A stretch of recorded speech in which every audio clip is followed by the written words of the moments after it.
Good morning, good afternoon, good evening, wherever you happen to be in the world. Welcome to tradertv.live. North American stock futures back in positive territory once again this morning as the post-election rally continues as we head towards the weekend here. Trying to wrap up the week on a positive note. We did see a little bit of a pause once again yesterday that we were talking about throughout the show as we continue to see money coming back into some of the stocks that are set to benefit the most from potential vaccine and everything getting back to normal as far as day-to-day life is concerned. The Dow was down more than 300 points early on yesterday, but end of the day relatively flat. We had the S&P down about 1%, the NASDAQ down about 1.6%. So we'll see if we can get back into positive territory heading towards the weekend.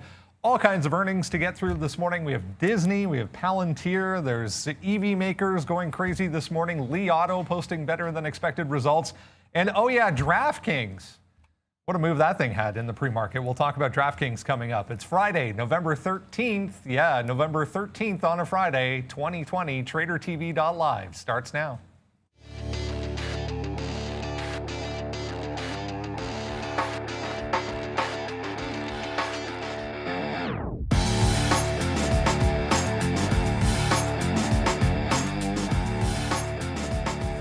There's a look at Asian markets from the overnight session. Bit of a mixed story once again. Shanghai higher, everything else relatively unchanged. Let's go over to Europe and see how things are shaping up. Pretty mixed so far throughout the European landscape. We'll shift over one more time to North America and see, yeah, nicely positive here to start things off. The Dow up 0.8%, the S&P futures 0.7%, NASDAQ about 0.7 as well. You can see Brazil up about 0.5% there. Crude oil to the downside in a big way today. Some of the energy names I did see in negative territory, and gold higher to end off the week as well, about 1% for gold.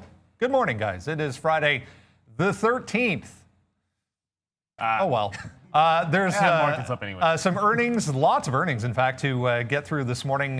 Li Auto, very impressive, with Palantir to talk about. DraftKings, Sean, wow. The Brennan Jinx. Whenever you mention one of these names high flying to the upside, it's like it has to turn around a little bit here on DraftKings. It was a quick little question in the chat from Marlon. I see Sean's got the nice hoodie. I'm like rubbing my hands because I'm cold, but my hoodie fits pretty well, like normal to all the different sizes. So I don't think it fits large, but Sean's got a good one on there. I'm interested in his thoughts. I think the EV space, let's be honest about it, that's where we're going to be all going today. Strayed a little too far away from NIO until the afternoon. Make sure we get back on that horse. There's big earnings to get to with Disney and Cisco as well. You just got to stick to what's moving, and there's no way around this Li Auto. And, of course, DraftKings, which is trying to level off around a 45 to 45.50 area here. Yeah, DraftKings today. I think we'll probably take a little bit off here. And those of you, I was talking with Marlon in the pre-market, long 38 or something off the call that we made last week. You could have got it at any point here on DraftKings. I got a little bit of a better price, 35. Oops. But we'll see right now. 45.50 right now on DraftKings. Yeah, look, our Neil just mentioned it there. Brendan, we're going to go over it. What we're going to do, if you're just joining us for the first time, thank you and welcome. We do have our morning movers. It's a free watch list. On here is going to be every single name that we're going to discuss coming up, and a little bit of a write-up on what happened and why they're on our list. Disney, Palantir, DraftKings, Li Auto, NIO. They're all here. Farfetch, Cisco. They're all on this list, guys. Sign up right now. Valeria, drop the link. Get that, and let's start discussing them. Yeah, we do your homework for you even. You come join us at 9 o'clock and we'll come up with a trade plan before the open. Let's jump right into things here.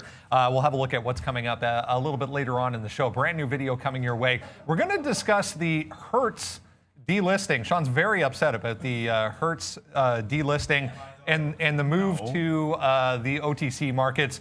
Our friend Jeff Mendel, a part of this video. So we go right to the source. We bring on Jeff. We talk to him about the process, delisting process, the pricing, the whole thing. So great look there as far as the Hertz delisting. And pink, moving to the pink sheets. There we go. There's Valeria. Good morning. Good morning, Brendan, and hey guys, happy Friday the 13th, everyone. Please support and subscribe to our channel, share the link with friends, and smash the like button. Let's get it started, Brendan. Let's get it started. Yeah, lots to get through before 9:30 this morning, guys. Once again, if you have not done so yet, sign up for the watch list.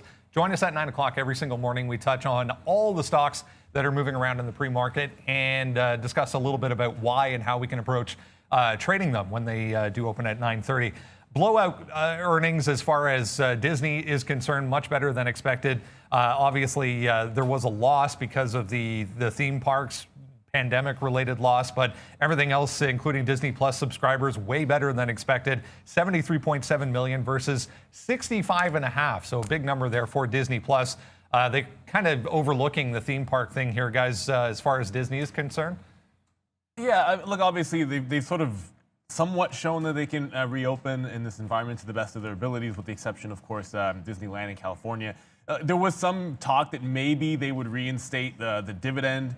They didn't, which probably a good thing. Moving into streaming, this is a time to invest in what is obviously a shift that's going on. So in this industry, and you can see this, of course, with the major movie releases, and they've already tested a few things out with the streaming releases, and that seems to be like it's the future. And I think they got the right pulse on this. So I'm happy with Disney here. I actually like the fact. Normally, I wouldn't be all about the it gapped up and then is now holding lower than some of that consolidation, this 142 that you saw aftermarket.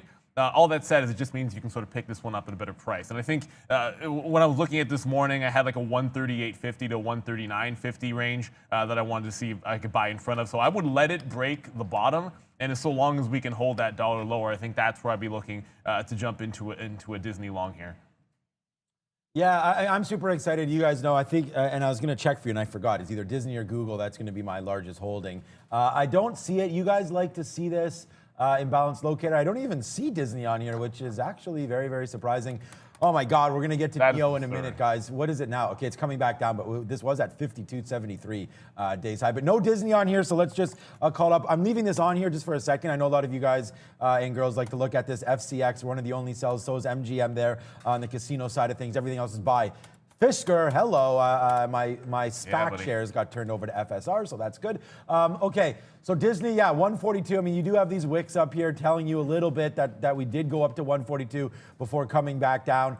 I don't know. I would like to see it up a little higher than 3.5%. Suspending the dividend for 2021, January, sort of expected. Dan Loeb called for that, so I think that's good. Focus more on Disney Prime Plus, I guess not Prime, Amazon Prime, Disney Plus. But you know what? They lost $3.5 billion in their parks. Not great. We'll find out what they want to do today with this stock. But I don't know. I'm just going to use, like yesterday, 135, 136. If we get down there, we'll watch it. Or we'll see if we could take out 144. But for right now, I'm just going to watch the futures here. The NASDAQ only up 0.62. I'm not super excited about Disney here, guys. A bit of a muted start to the morning once again for Palantir. We were sitting here watching this in the aftermarket yesterday when the report came out. It didn't really do much. There was a test higher, a test lower. It kind of came back into the range. So the first report, guys, for Palantir as a publicly traded company, they raised their guidance. I mean, the revenue seemed decent, but yeah, we're moving downside here. I mean, I like the raise on the full year guidance, and we talked about that. Someone asked me yesterday at the beginning of the show, if you had new money, would you get involved with Palantir today? And I had said no. So I mean, you're only down 3.5%. It's not a huge loss for them. I like the forward guidance. I mean, it's their first report. I thought it was pretty good. A lot of companies' first reports go the other way. So look, it doesn't matter who's going to be. A lot of the ramp up on Palantir was because of Peter Thiel and Donald Trump, right? The connection that they've had. You guys, I hope you knew that. And if you didn't, now you do. But yeah, yesterday's blow at 17. We did test a little long there and got smoked on Palantir yesterday. We've talked about that. But now you build this base. I mean, 13.50 here. We're still only a month and a half in on this company. So there's really not much to go on other than we'll watch this 14.50 level. That was somewhat key yesterday. So you can see here 14.50. We bounced off there a couple times yesterday before heading higher, then basically closing 4 p.m. at 14.70. And then you did have a little bouncing spots there at 14.50. So I'm going to go long through 14.50. And then if we dip down here to 13.50, we'll defend that as well. And then use the pre-market bottom of 13.33. Again, it's not going to be something that we go crazy in. We did see that there was an imbalance on Palantir, of course. And where is it? There it is. So it's small now, 150,000. So really all the interest today is in the EV space. So we'll wait for Palantir 1450. I'm going to take it. So you might want it. Yeah, the interest in the EV space it wouldn't surprise me if this drifted down towards this a couple sessions ago, just this 13, 17 area. So like 13 even, I think, could be the dip for me in Palantir. I'm also very interested in this previous high, which was also chopped 1550 to 1560. If we get up into that range and run out of any kind of steam, that's where I'd be looking for short on pounds here. Other than that, it would be a failure at the top, which you're $3 away from that. So let's not think that's going to happen at the open. Okay, let's go on to DraftKings here. Still up more than 10%, but another one coming in a little bit so far here in the pre-market. Big numbers for DraftKings. Revenue more than doubled in their latest quarter. What was it? The unique players number, 64% year over year in Q3, and the average revenue per monthly unique user was up 34%. So nice numbers right across the board here. Yeah, DraftKings has first mover, right? I think that's why we wanted to talk about it, Neil. Go ahead. No, 100%. I think that's what it's all about. Look, things are. When you talk about sports and sports gambling, things are going to get bigger and better. Next year, my anecdotal evidence is I'm not even into golf, and I'm betting in a golf pool because what else is there to do these days? So look, we were just talking about this consolidation as we came on here, right at 45.50. So when I wrote this level down, I was looking at this when we're trading up around 46. So there is the off chance that it breaks through, and there obviously isn't any kind of a buy through that price at 930. So we do have to dip down a little bit further into how far we can go, and just let's quickly look at a higher time frame so you can see. First, just have a quick look at 46.60. If it crosses through there, I think that's breakout. That's the other reason why I like to break at the top at some point. If we do dip further than that 45.50, I'm looking at this top end range, 45 even, all the way to this next hump. And it's like $1.50 worth of a range. So it's a really, really big target window. Gonna have to be very patient if DraftKings falls too far to try to buy the dip. But you saw the 50 period and this pre-market high. I don't love breakouts lately. I prefer buying the dip or being a little bit patient, but it's hard to ignore that 46.50 if it does go. Yeah. And you guys know I love breakouts, and I do love the dip on this one, though, if we do get in here. You're up 11%. So, yeah, if we can get down here, that'd be fantastic. But this is a good one here, too. We've been bouncing off VWAP here a little bit. It's 45.50. VWAP is somewhat important right now because you are at 3.6 million shares. So, it's only 912, but I will go long if we break through 75 here. I'm going to give it a little bit of room, maybe 80, 85, something like that. But we're going to give DraftKings a go here, breaking 45.75. We have Elizabeth Miller, one of our guest traders of the day that's been on with us before, coming at 11 o'clock. So get ready for that if you're an Elizabeth Miller fan. 45.80. I like that to go through on DraftKings, a.k.a. Donkey Kong. All right, you guys were talking attention on the EV space today, and let's get into one of the reasons why. Li Auto, big mover in the pre-market here, better than expected results right across the board. Decent numbers here right across the board. In fact, the revenue, the per share number, even the vehicle delivery number up 31% on a year-over-year basis, 8,660 in Q3, so not a bad look there. They also forecast higher both deliveries and revenue going forward here. So here we go again. This one is fading back pretty hard here, but Li Auto back to the upside. Absolutely. I see in the chat there, I'm not in NAVB, Chris Schrum. I did get in and out very quickly in the pre-market, like 40 minutes ago, but I'm not in that one. I would watch out because it looks like it's trending right through an area range that I just talked about, 29 to 30, 310. So I tread carefully shorting that one. If it gets into that 320 range, it could pop. Just to go back to Li Auto, and obviously, look, we all know what's going on with this space, but you look at this sort of pullback, and again, when I was looking at some of these levels, you have now broken through some of these pre-market, like this 38, so you are having to consider that this has already come back 10%. Just in the pre-market, that is a rather heavy sell-off. There is a chance that we could get any kind of a 50% sort of retrace play between this little gap here. So maybe it's going to be 35.50. That's the next level to the downside. That's what I had written. I was looking to see if there would be some play at 38 to 38.50 at 9:30. Obviously, that's not the case because we've broken through. So I'm looking here to 35.50. If it cannot break and hold back above this 38.50 to 39 range, there might actually be a bit of a short play for the first little bit here. And like I said, anticipating 35.50. If it turns there, that's where I'd like to pick up the dip buy. I'm actually going to be looking at NEO as well today. I think got a little bit away from that one yesterday, looking at XPeng and some of the other names. So we've got to make sure we stick to NEO as well.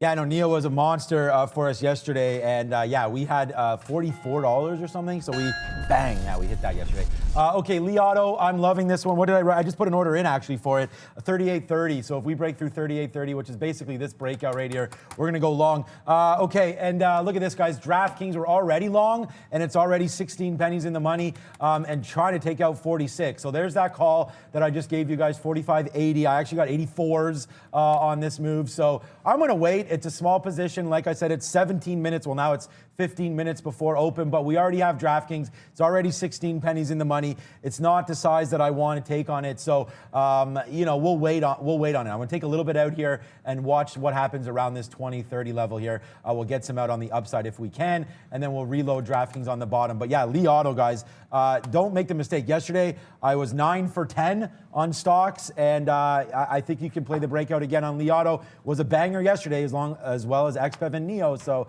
we'll see if it can repeat on Friday the 13th. Guys, NEO back on the watch list as well this morning, set to report earnings coming up on Tuesday, next week on Tuesday after market. So NEO, all-time highs. You want to have a quick look at NEO here as well?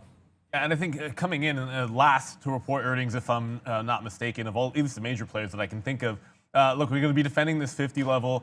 Certainly on the day of, maybe NEO will sell off into it. I've had most of my success buying dips in NEO and then, waiting to short this stock until the afternoon. And there's always been some good ones like yesterday. So I'm going to be watching 50 to this little 51 range. If we get any deeper, you got to be all over this 47 to 48. I think once it gets in there, I don't like standing in front of the sword, and I wouldn't do it here in front of 50, but on a 50 break, I think I'd want to catch like that rubber band action. Maybe we snap if it can get lower than 47. I think seeing how Li Auto already pulled back in, it's not crazy to think NEO could. The only reason why I think we might actually hold at 50 is, as Sean showed you there, maybe we'll get another look at it on the imbalance locator. You did see by far the largest imbalance was NIO. Just reading what people are talking about on the chat here. Yeah, you guys like the sweater. Yeah, pick one up. We do have it there on our site, on the YouTube site, if you want it. This one doesn't say I'd rather be trading, but this is just a straight, there it is. Trader TV logo. Good one. Okay. All right.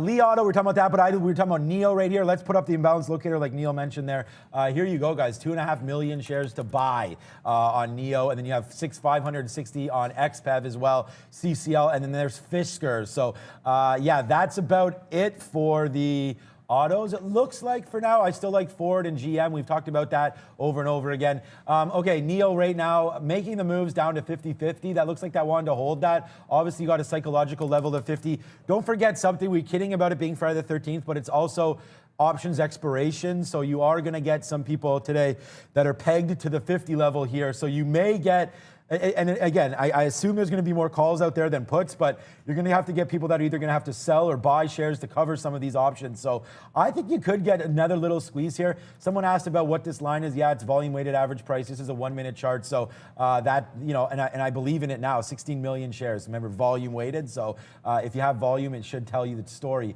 This is 51.60 here. This VWAP, I'm taking it if it gets back to it and breaks, but we're still 12 minutes, man. I got to stay away from NEO until that happens, but we're going to be looking for, a pickup down here in the low 50s, and then if it does break anything to the upside here, I just hope I can watch this many stocks. I mean, I got DraftKings, we've got Li Auto, we've got Palantir, everything on watch today. It's going to be a busy Friday. Busy one indeed. Next one here, the earnings train continues. Online luxury retailer Farfetch reported way better than expected earnings as well. A bit of a surprise based on everyone staying at home, ordering more stuff online. There was also a JP Morgan upgrade on this, so they raised their price target 62 to 262 from 48.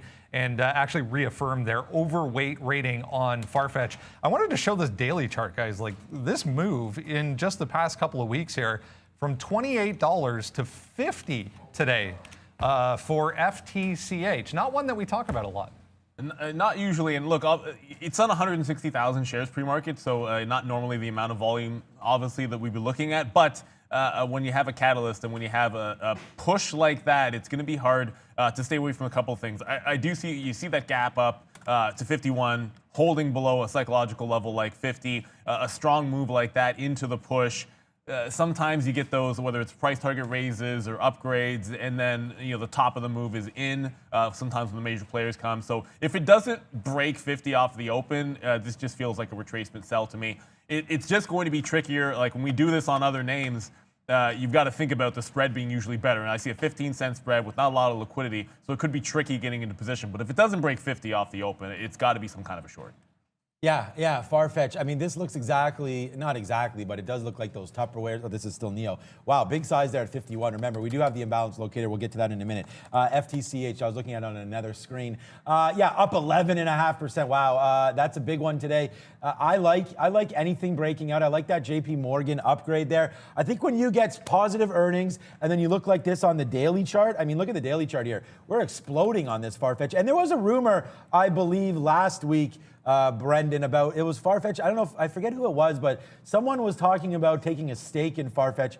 For some reason, I think it was Alibaba, but that doesn't make any sense. Why would a Chinese company do that? So anyway, someone was talking about it, and they were right. And I think that's where this bump came from, 43 all the way up to 48. Obviously, that's today on the earnings, but we got these bumps last week there, so I'm not sure. There was somebody that was interested. It is Alibaba. It was Alibaba. It is Alibaba. Okay, there you go. Perfect. Good. Nice. Thanks, Neil. Alibaba interested in this company, and I'm interested in Alibaba. So $50. Let's take the break. If you really want to take this, $49.50. I'm going to put an order in to get long at $49.50 on Farfetch, but I am very, very careful of the spread. Although it only shows 2 pennies right now, remember, you're looking for odd lots, right? That's where these come in. So it's this level 1 that shows the 100-share lot. So actually, not bad. $49.50 on a break here of Farfetch. I like you. All right, guys, let's talk Cisco real quick. Another earnings name, big move in the aftermarket yesterday. Want to make sure we get to Arun here and talk about the overall market. So thoughts on Cisco moving higher this morning? Okay, I want to try to get excited about this one. The thing about Cisco is you get this little break, and you're right into this little target zone, and just from a technical level, 42.60. I think that's going to be. There's a really strong likelihood when I see something like this, you're probably going to consolidate around this range, maybe even pull back into the 40, which would excite me a little bit better on this positive report. I think we're going to have sideways action around this 42 to 43 area, so it's not a heck of a lot of room to run. There's still some, and I think the fact that it's holding sideways here with not a lot of volume, not a lot of push to the upside, you know, I'd be hoping that it dips into the 40 range, because I'd be very, very hesitant to take a breakout in Cisco when there are EV names to play. We just went over Farfetch. I mean, you know, I'm looking at some of these small caps that are moving here. And before we go to Arun, a couple of times people have asked about, I do have a position over in CBAT. You know, so lithium battery makers, obviously you're going to see a bit of a push to the upside. No specific driver here in terms of news. Obviously the entire sector in space moving to the upside. What I liked about it, this consolidation, sort of the first breakout on volume price was down here around this 520, and then you had like a 520 to 550 area. So it fails at the top at $6. Once it makes this break into that target range, I'm shorting in that range. But this short, I am covering at 550 off the open. I don't want it to break higher because, you know, I've been burned by this time and time again, and then I miss the re-entry if it fails off the high of the day. So I'm just going to go into this one. If it breaks 550 with any sort of power, I'll be out of it just shy of that. So I'm risking about 25 pennies on this. And I have some targets in front of 5. I'll try to hold half of it to see if it can't retrace towards the bottom. But this one, I'm treading a little bit cautiously with CBAT. All right, yeah, let's go back over to Brendan. That's a good coverage. I mean, Cisco's a big one. We have ACB. Did you want to talk about that quickly? Let's bring in Arun here first. We'll have a look at the overall market. We'll talk about the futures back to kind of the top end of the range here, but it looks like we're moving a little bit lower here. Arun, what are we looking at today? There's a couple levels. The level from yesterday is still in play. The top end from yesterday, so that's moved up to 35.80 from 35.75-ish. So I'm looking between 35.60 going up. I'm looking for some shorts here. It is drifting down at the moment, but hopefully we can get a nice little pop off the open that I can actually sell into if I get enough. If I could read into it enough and find some selling, I'll sell into the open around 35.60 if we can get there. Now on the bottom end, I'm looking at 35.40 going all the way down to yesterday's low. Actually, we don't have to go all the way down to yesterday's low. Just above it is 35.15. I think we've got just below it around 35.12 or something like that. But 35.15, there's a little bit of a pocket of support below 35.20 going to 15, but there's pockets all the way down from 35.40. So if we get below 35.40, I'm going to start to look for longs, and I'll use that 35.15 as a stop. Couple areas to look at: 35.60 going up to 35.80 for shorts potentially, and of course going down 35.40 going down to 35.15 for potential longs. So those are the only two areas. It is a Friday. it could turn exciting at the end, given that it's end of the week. It's Friday the 13th. People sometimes get superstitious. A lot of traders do. So we'll see how this one turns out at the end of the day, Brendan. Great stuff. Thanks so much. Yeah, superstition in trading? No, never happens. Let's talk about, there's that little Solo in the EV space as well. Solo reported better than expected earnings. You can have a look at that. Let's talk ACB though, guys. Multiple analysts out with a positive note on Aurora Cannabis, talking about both 2021 and then all the way through to 2023 and their projections as far as ACB getting profitable. Yeah, I just took, yeah, good luck with that. But I just took this right now. I guess it broke. I mean, I'm long at 31 here, so we're just long off the bid. You could take it with me. I want it more if we break through 750. And again, it's just one of those, there's really no levels here. I mean, unless you really want to wait for 8 up here, which is where we bounced off yesterday. I think it's worth taking a little shot now. You did have 750 right here, 760 actually right here yesterday, where we stopped before dropping both times. So a run from 730 to 750. So that's a level today. I think we can go. We just took out a little bit there, 4 pennies, whatever, on this one. It's a bigger position than most. So 740. I'm just going to wait for 750. I mean, that's where I put the order in. We're going to go long on ACB today. Look, you catch an upgrade, and I like it. So right now we're long at 31. It's already printing 37s. It's a nice little 6-penny winner. We'll put some orders around 50 to get out, and then we'll go long on a break of 50. I like ACB, so it's Weed Batman in the building right now. I don't love ACB, but I like it today. There was that 650 buyer. You're forming a bit of a wedge after it puts a higher low at 7 even. You're doing the same thing again today. So, whether it's defending a 7 even break, I actually was looking at the 750 you're talking about there, Sean, but it's just round number bias, I think, that's the culprit for there. So I'd love to be defending 7. Got to have a look at that. I don't think it's crazy to think about an 8 even break, especially even if it happens later on in the day or just a little bit in the session on like a secondary push. That obviously is a big level as well. All right, guys, let's talk Hall of Fame resorts. We mentioned this one going back about a week ago. You remember this thing went all the way to 650 on monster volume when they announced they were teaming up with the NFL for an alumni, Hall of Fame alumni collaboration. So gapping up again this morning. Yeah, we're up almost 50% on this one. 320, if you go back to that initial day and then the day after it, 320 ended up being a bit of resistance. So just watching 320 up here for HOFE.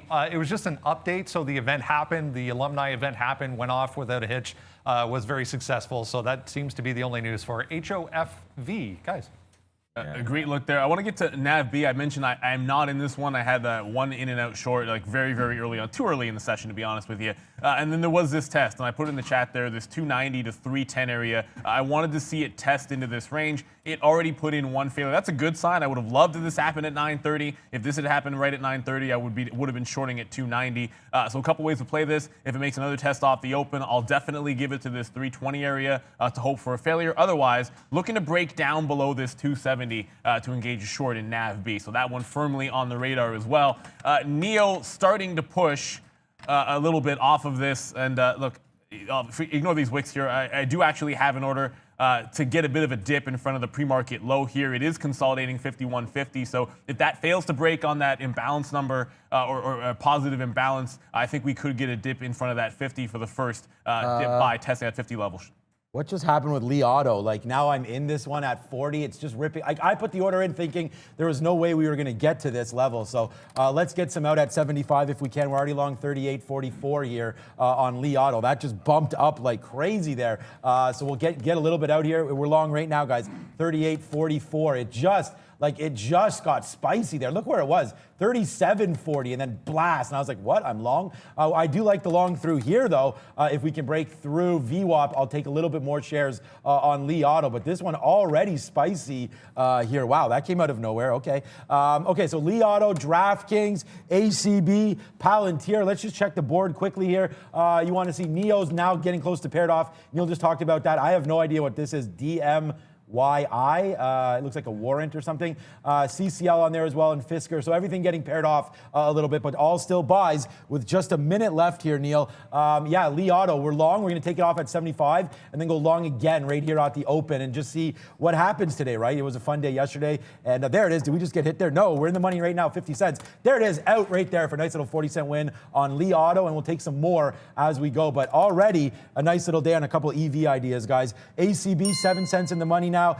DraftKings just looking to get itself sorted out. We are not heavy in this position at all. We talked about DraftKings earlier. We would like it back down here at 44 and change. So right now I'm just focused on Lee Auto, to be honest. Yeah, and I'm watching DraftKings at 550 didn't hold, so now we're looking for the dip a little bit lower that we're talking about. If you were following along, which you should be, but it's Friday the 13th.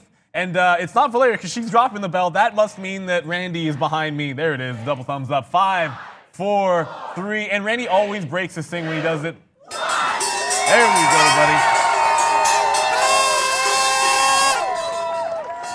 Another emphatic bell ringing by our good friend Randy. Here comes DraftKings pulling back in. So immediately we're going to talk about this 43.50 area. I got a bit of a dip buy in NEO as well, so that did trigger 50.65 on NIO. And DraftKings still falling. So I'm going to have to track over to NEO here. We talked about this one being a good one. I don't know what Lee Auto is doing right now, Sean, but NEO did dip into that pre-market low. It's come right back up, and I feel like I don't want to look gift horse in the mouth this early. If you're going to give me 50 cents on the dip buy, I'll take a quarter off right there and just grab some profits. I also have to watch out CBAT. Tight stop on that first little bit above 550. I'll get out if it breaks. Palantir, yeah, we'll get out if this thing breaks 13 or 14, sorry. We'll get out of this one if it does break that, so we'll wait to see on Palantir right now. But there it goes to the upside. We're long Palantir 54s, guys. Nice couple outs right now, 85s. If we can get that, we will. Good trade. Now going to be waiting for 90s. Bang! Yes, sir. Punching that one in the face. Let's go, Palantir. Making all that money right now back. We love you, Palantir. We're long 950 in our own account, and we're long right now, guys.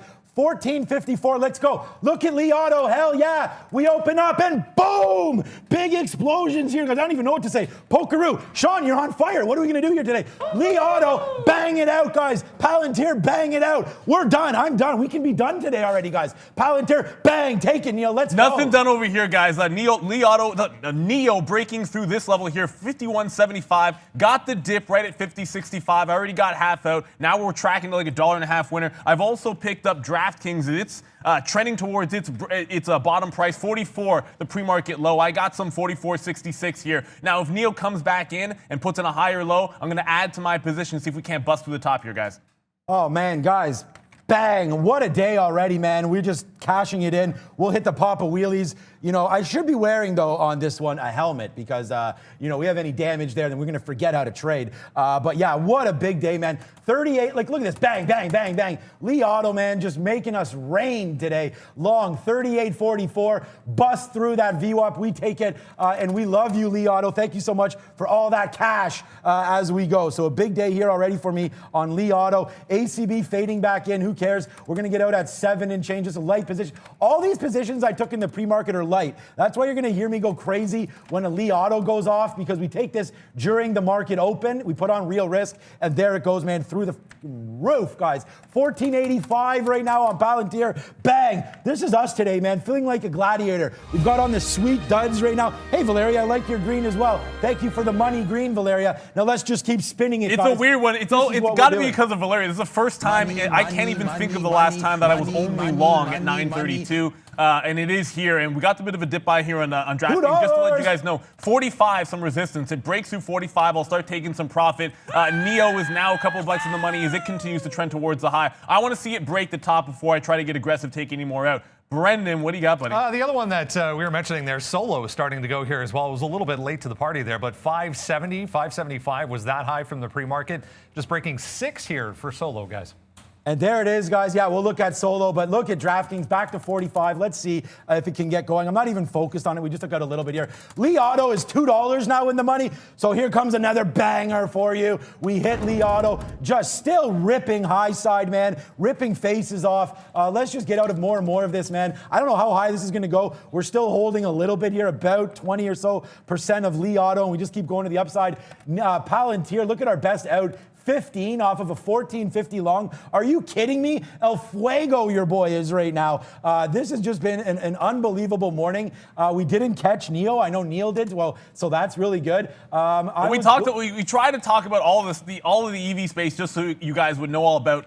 Take anyone. It doesn't really matter. The only thing not working here is DraftKings is testing that 44. So I got greedy. I wanted to break 45, get at least 50 pennies before I took it out if I was going to risk at least that much. I also got into ACB here. I talked about about defending all the way into that 7 even area. It was forming that wedge, so I want to be buying dips in front of that potential breakout. That one's trending to the downside. NEO's doing a great job of holding up at 52 right now. So I've already taken some profit out. You're seeing it hold this 52 level. It is still trying to break out this 52.80 top. If it goes, I'm hanging on to this. I'll probably take a little bit out here at 52.50 the next time and then see if we can't get a bigger push. I'm also looking to buy the dip, and I might have to pay up a little further than I expected to get that dip buy on a NEO. Well, the second dip buy anyways.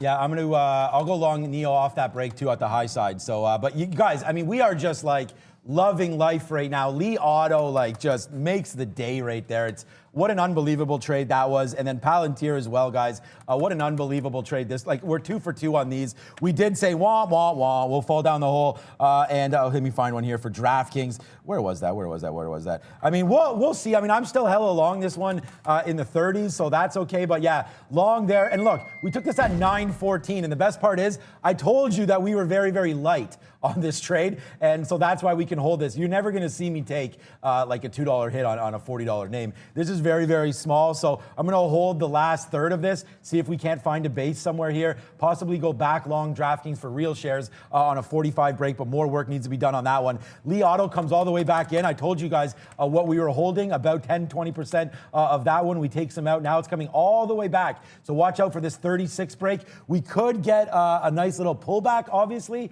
in Li Auto and put a trade on. Right now is not a horrible spot to look at that. And I am going to get into that NAV. I talked about it breaking back down below that 270. It is making a test below VWAP. I'm going to get into this one in the 60s. Just got some NEO out at 52.60. So like I said, I'll take off a couple of bucks there and let it ride through the high of day. Brennan, what's up?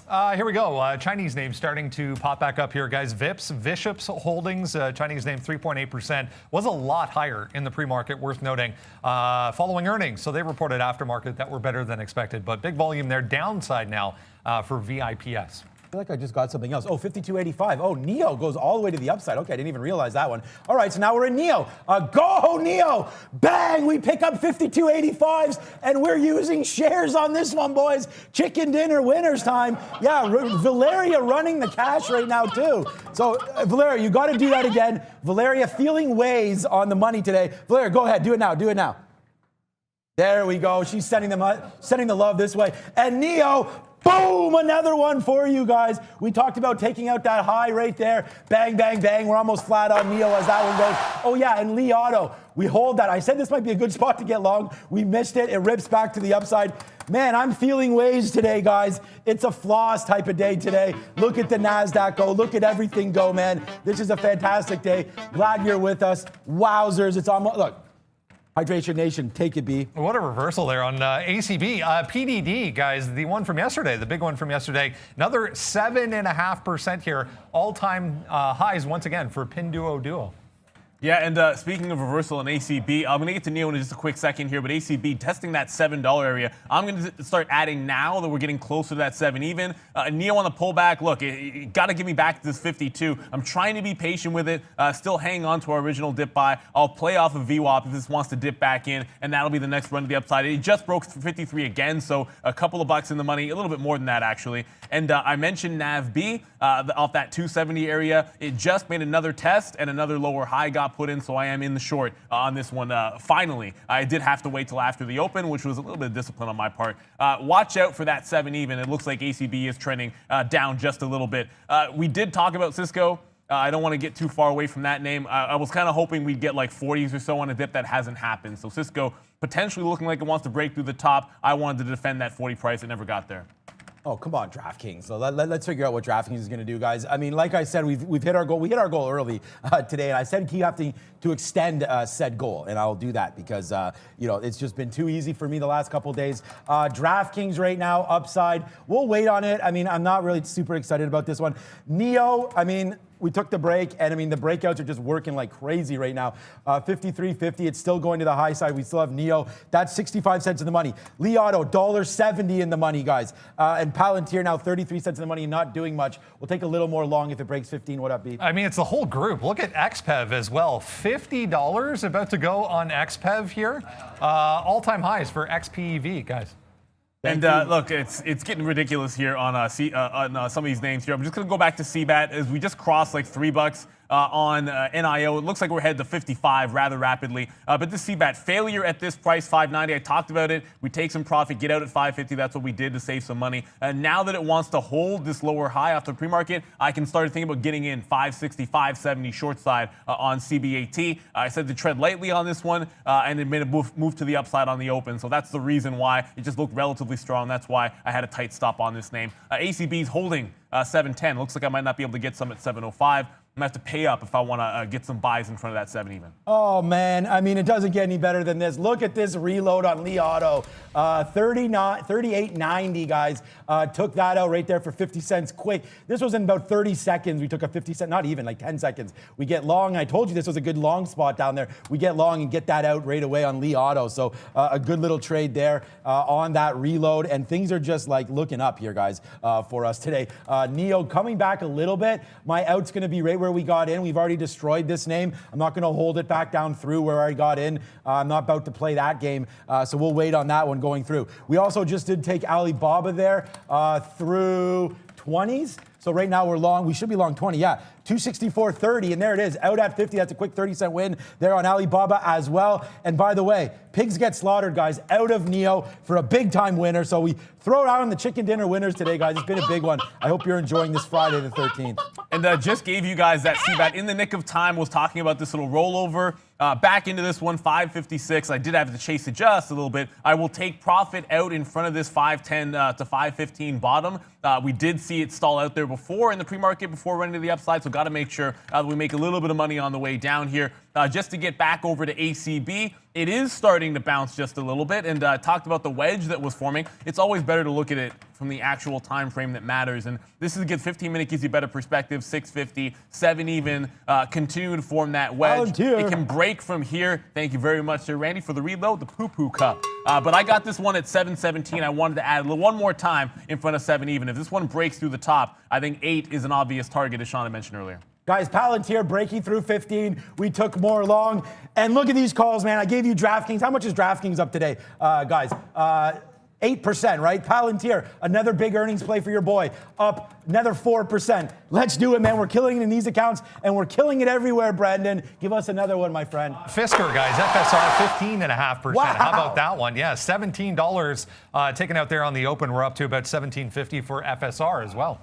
Oh, man. What a big day this has been, guys. We'll dance the gorilla off right now. It's just been so amazing here. Look at this Palantir long, like 14. I mean, yesterday I lost on Palantir. In your face, Palantir today.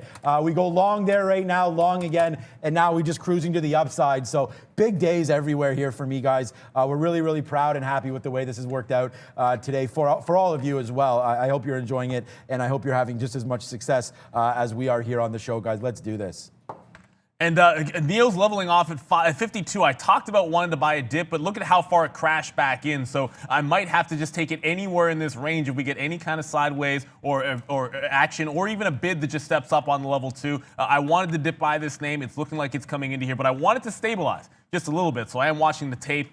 51, obviously to 52 was a large range, so you don't want to be a little bit too hasty into getting into this position, guys.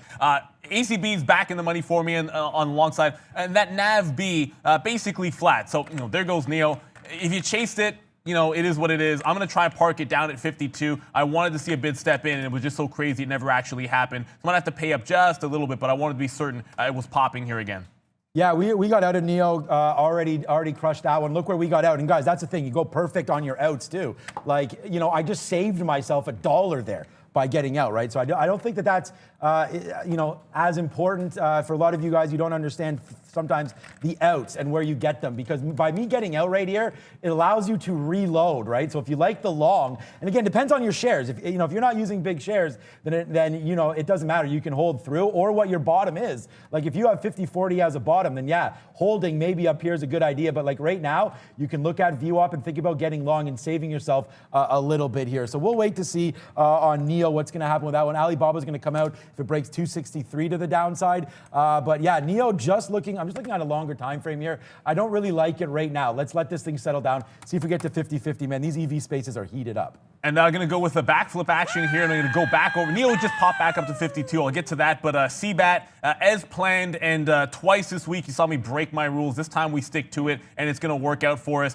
If we break this 510, going to hang on to the rest of these shares for 475 area. And if it gets through this 475, 420 to 440, is going to be the target. $4 was the previous close there. So watch out for CBAT to come back down. NAVB, on the other hand, this one is going a little bit back to the upside. Now, obviously, it made one test and it's put in lower highs, so a failure to break through 290 is still going to be a good sign. What I will do here is only get more shares in NAVB if it turns down and on the way down off of 290. So I won't let it break 3.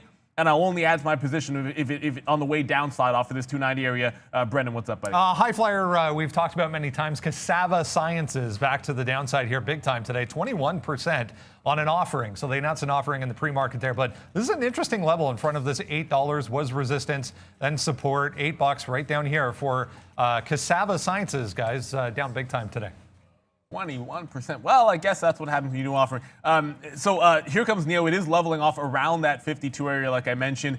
There are bids that are stepping up every now and then. I don't know how good they're going to be, but 51.90, I just saw a few buyers step in when it plunged. If I see this level off a little bit longer here in that range, I think that'd be reason to add to my position. But I've only had a couple of longs. I didn't cover everything from 50-60 down here, but I did add in one time at 52 on that little VWAP pullback, and I waited for it to settle down.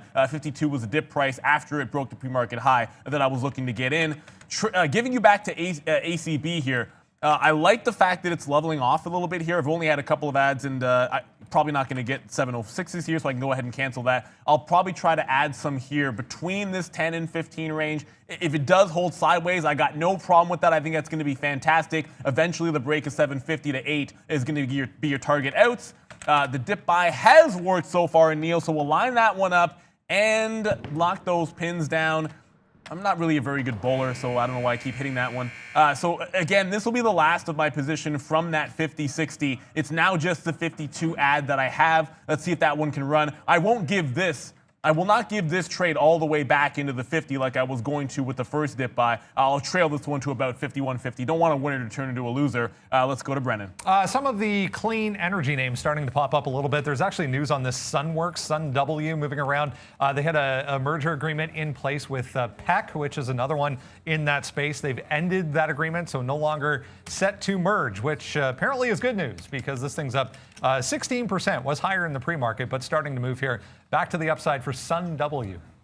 Okay, we did have that. I think that was on our list. So Farfetch, we did take that one breaking through 49.50.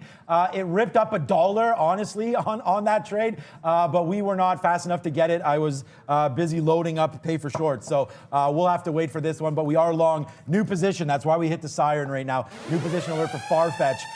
Long off that, and again, this was on our watch list, guys. What we're talking about with watch list, if you're just wondering, like, hey, what do they keep talking about? Valeria, drop the link, please. And you guys can sign up for free. We're dealing with our mail provider. We've talked about that already, so hopefully you guys get this.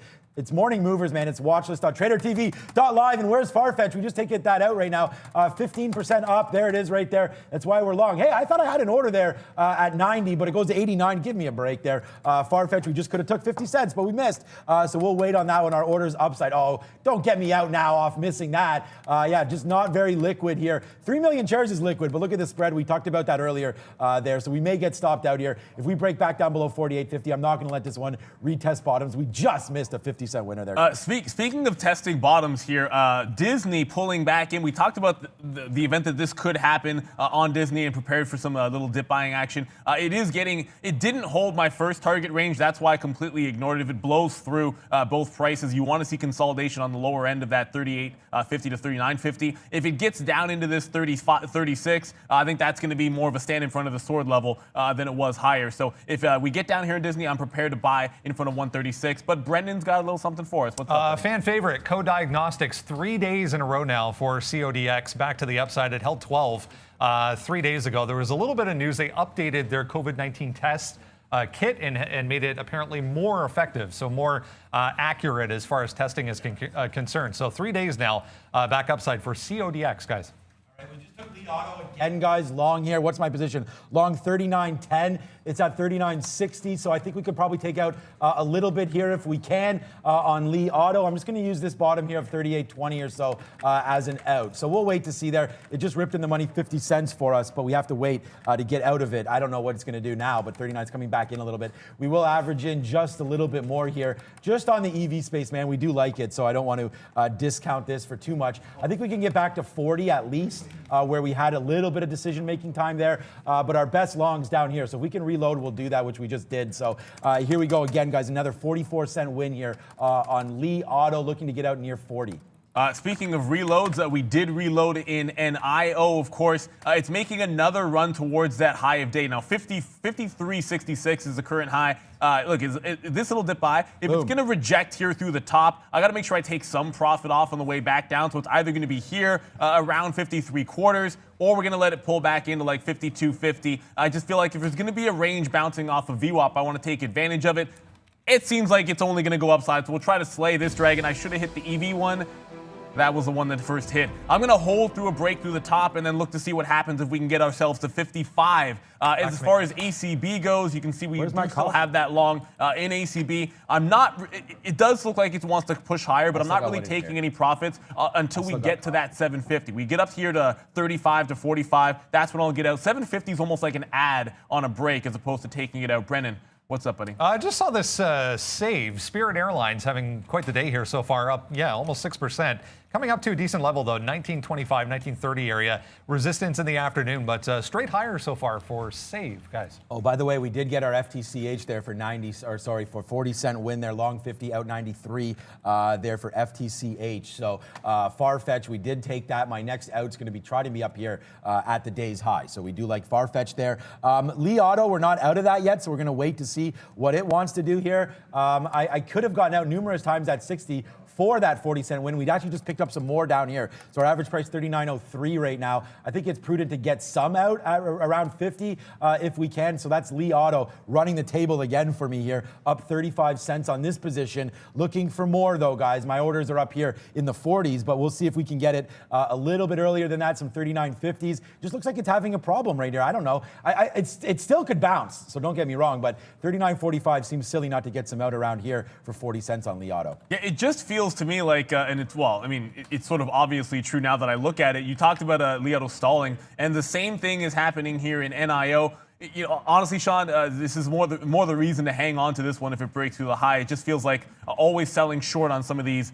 Not selling short, I mean selling ourselves short on how far this can go. And Neo, this time I want to hold through the top end break. And I'll be buying maybe a little bit in front of that 52. If it gets me 52.50, I got to take that. It feels like it doesn't even want to give you the dip buy at this point.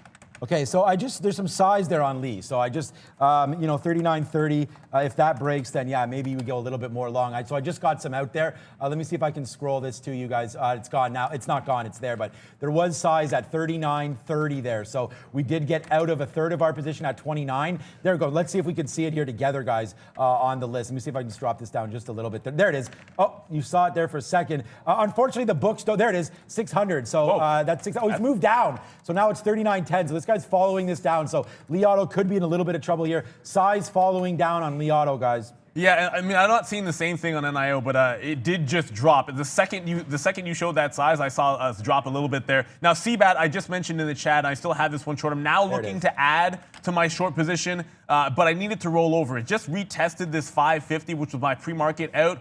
If it rolls over short or shy of this 585 top or like 590 top, I'm going to add to my short, not take anything off, especially if it were consolidating below 550. All the more reason to get into more share short. I'm bidding out in front of 510 to 525, and if that breaks, that'll hold half the position. Brennan, what's up, buddy? Another clean energy name just popping up here. Big volume coming into this one. Polar Power, you remember POLA, 14% now. Just started going, so it wasn't really doing much off the open, but volume coming in now for POLA. We're kind of back into some significant levels here on the daily chart as well, guys. We have to take solo breaking through 50. I mean, this stock is nuts today, up 54%. I mean, I guess people are getting squeezed out. There we go. We take it there. We're long at 53 right now. It's small position. Like I've already chased this one all the way up. So we'll just see if it continues to go parabolic right here. I mean, a small position or not, I mean, if we get up to $8, this is a beautiful win for us here on Solo. So we're still long right now, but we'll wait on this. I'll give it up to 8 or back down to 7. So it either breaks this level right here, 690, or we get out at 8. So I think this is well worth the risk for me on this stock that's just going nuts right now. Yeah, I mean, the first thing I noticed with this one is that it had a very significant $6 level. So I do feel like psychologically that 8 could be an interesting turnaround point. 760 is the current high, but eyeballs for me on that 8 level.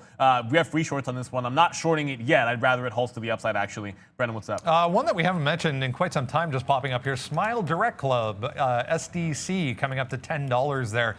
Big relative volume on SDC today. There's not much in the way of news on this. They did update their current quarter and next quarter guidance today to the upside. So a little bit of activity on Smile Direct Club, guys. I like Smile Direct. I like that. I like Smile Direct. I've liked that for a bit, although I'm not sure if I believe too much in the product, but those of you, if you guys have had it, I don't know, good, I guess. 44.50 here on DraftKings. I'm looking for that for a little small break, and then if DraftKings gets back going again, 45. So you're going to see me go into position here, 44.50. We're building that little base down here, guys, where right now it looks like, you know, we've had some buyers, we've had some sellers. They're going to figure their stuff out, and when they do, we're going to see about going long here on a good report. But you're already up a lot. Look, I mean, we recommended DraftKings. Hey, Valeria, thank you so much for the coffee. The lucky green today, paying dividends. So thank you for wearing the green. 44.50 is sort of where VWAP is. So let's go long here on DraftKings. We're building this base right now. If it takes down the bottom, we'll get out 43.60. It's a small position from the open, but I understand that it's a loser, so not much we could do there. Neil, look at Solo now, guys. Solo going off a little bit. Back to the upside. That $8. All I'll say is I'm not long. You are. I would hold an 8 even break. It just feels like that's a level. If it goes, you're probably looking at upside halt. There we go. Took some 77s there on Solo, so a nice little 25-cent win right there. So chicken dinner winner on the 25 cents.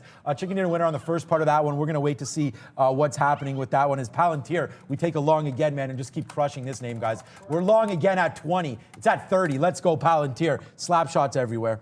Disney does not get all the way down to that 136, but it turns around 137.50. Now trying to test back into that range that I like, the 38.50 to 39.50. If it breaks upside into the bottom end of there, I'm going to be going long any second now once we catch that little break. So let's see what happens on Disney. I'm not in yet. It is still trying to break through 138.50. Neo holding the top. It got to 54. I'm looking at 55, still holding that dip buy at 52. So hopefully we can get another $2.50 on that in front of the 55 level. I'm not shorting Neo until either does something ridiculously crazy or selling comes in rather heavily. Neither one of those things has happened yet.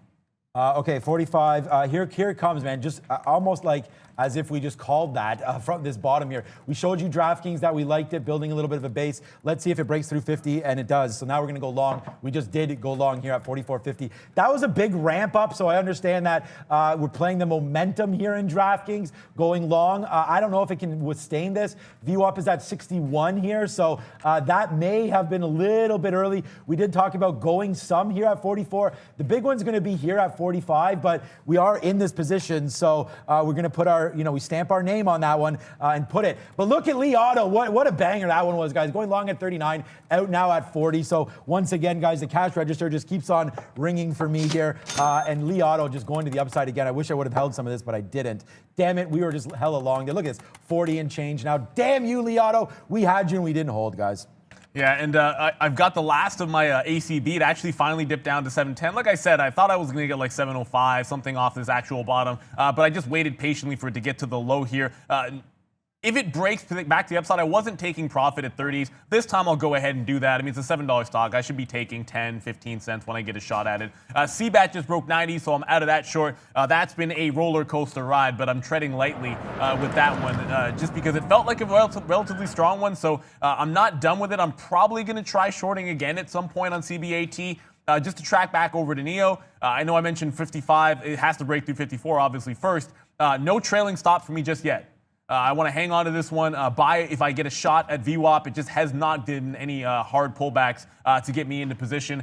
55 would be an out, not necessarily a short, but I would cover in front of it. These guys, look at Neo, man. Like, what a good long this was. 52.80, still breaking to the high side, man. I see you guys want some bangs. You're gonna have to wait for a Chaz desk. We're gonna give you some big winners coming up soon. So hopefully we have some bangers for you. But it's been a big day for us, anyways. Already, like Neo and XPEV. We haven't even talked really. I haven't, anyways. I don't know if Neil has, but XPEV. I know Brendan mentioned this one. Like 15%, still making moves to the high side. It's Neo and it's Li Auto. Like these stocks are just so impressive. Li Auto coming back now. I mean, we could reload this right here on Li Auto if we need to, but Neo just made 54, unbelievable. I talked about 50 having some option, pegged to options there, and it looks like, we're writing now 55 calls probably. So watch out here on expiration today, weekly options expiring. This thing could blow right through 54 one more time, guys. Yeah, so I just got triggered into Disney. You will see that one pop into my my little board here. So it's at 138.50, that little area we're talking about. I am going to be watching solo. I give you the reasons why I wasn't going to be shorting this one in front of $8, but the psychological level of a 6 break getting into that 25% move, it does seem like it wants to turn around. But look at how shallow this retracement is. If it can't break through 7 even, you might get another push, and then an 8 even break is going to be even better if it happens a second time. Wowzers, already 10 o'clock. That means you need to get over to Brendan. Big screen happening now.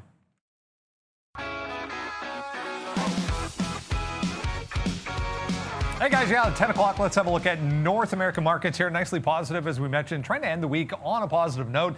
The S&P 500, the Dow, both about 0.8% at this point. The NASDAQ is lagging a little bit, but very slightly, only half to 0.7% for the NASDAQ here. The Russell, 1.4% back to the upside for small caps today. 0.9% here in Toronto for the TSX, down in Brazil. Yeah, it goes on and on and on. I mean, 1% plus for the most part right across the board. For North America, nice look. Few things from the watch list to keep an eye on, guys. We mentioned Disney, maybe downside available there. Did come off a bit at the open, 139 down to about 136. Ended up being a bit of a base for Disney right off the bat. We are starting to maybe make a bottom here, but look at the volume already kind of dying out as far as Disney is concerned. Bit of a theme right across the board. You'll see Palantir, yeah, we did get above this high. I was going to mention this high here around 1520, which was resistance for the most part throughout the afternoon. So we are above that now, trying to hold it as support for Palantir. But again, another one, volume already kind of dying off. And DraftKings, yeah, 44, the bottom here did give you a nice little opportunity short side there, but a consolidation at day lows for DraftKings. Guys, back over to you. A little bit here. We did go long right there at 50. So back to flat right now on DraftKings. So I don't know. We'll wait to see if that one can get some legs. We did go back long Neo. It does break, so it breaks there. We get out. We're averaged in a little bit. We're going to give this one back too. I mean, we could lose what we made today, I guess. Where's my out going to be? I just put it in. I'll have to find it for you. I think it was back down here, 53 and change. Almost a break of 53 to the downside before we get out of Neo. But yeah, this one's tanking now a little bit. Maybe time to reload, which is what I've done. So we are reloaded at Neo right now, long 43s. Let's see if it can hold the bottom here. I don't know though. Yeah, I look over and it's like I have no shorts on right now, and I see the no short positions on right now, and I see the NASDAQ and starting to roll over. The ES holding up a little bit. Now I've got a little bit of Disney, and I'm not adding to this position until we can hopefully bounce off of this low. You got to see it hold the bottom here. If it doesn't do that, I don't like it as much. So I'm just going to take what I have and get out through a bottom break. If it does consolidate higher, ideally at 138, then I would add to my position in the event that we can run further to the upside. As far as Neo goes, Sean, I'm still hanging on, and of course, I talked about we got that dip into 52 that was worthwhile, and I would still take it in and around VWAP. So obviously, as it grinds higher, you can see that move up. I just want to see us bounce or consolidate even a little bit, and then I'll try to get into some more shares buying the dips. Obviously, I missed an opportunity to take some out here in front of 54, but I'll still maintain a bit of a dip buy here. If it crashes through 52.50 and then maintains it to 52,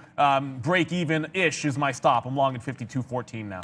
Okay, yeah. Okay, so DraftKings right now comes down to 44. We reloaded again. We're going to use 44 as a bottom. We did take some out there, like we talked about when it ripped back to the high side. But now we're back long at this price, so we'll wait to see. DraftKings, I've talked about this the last couple of days. It hasn't traded well intraday.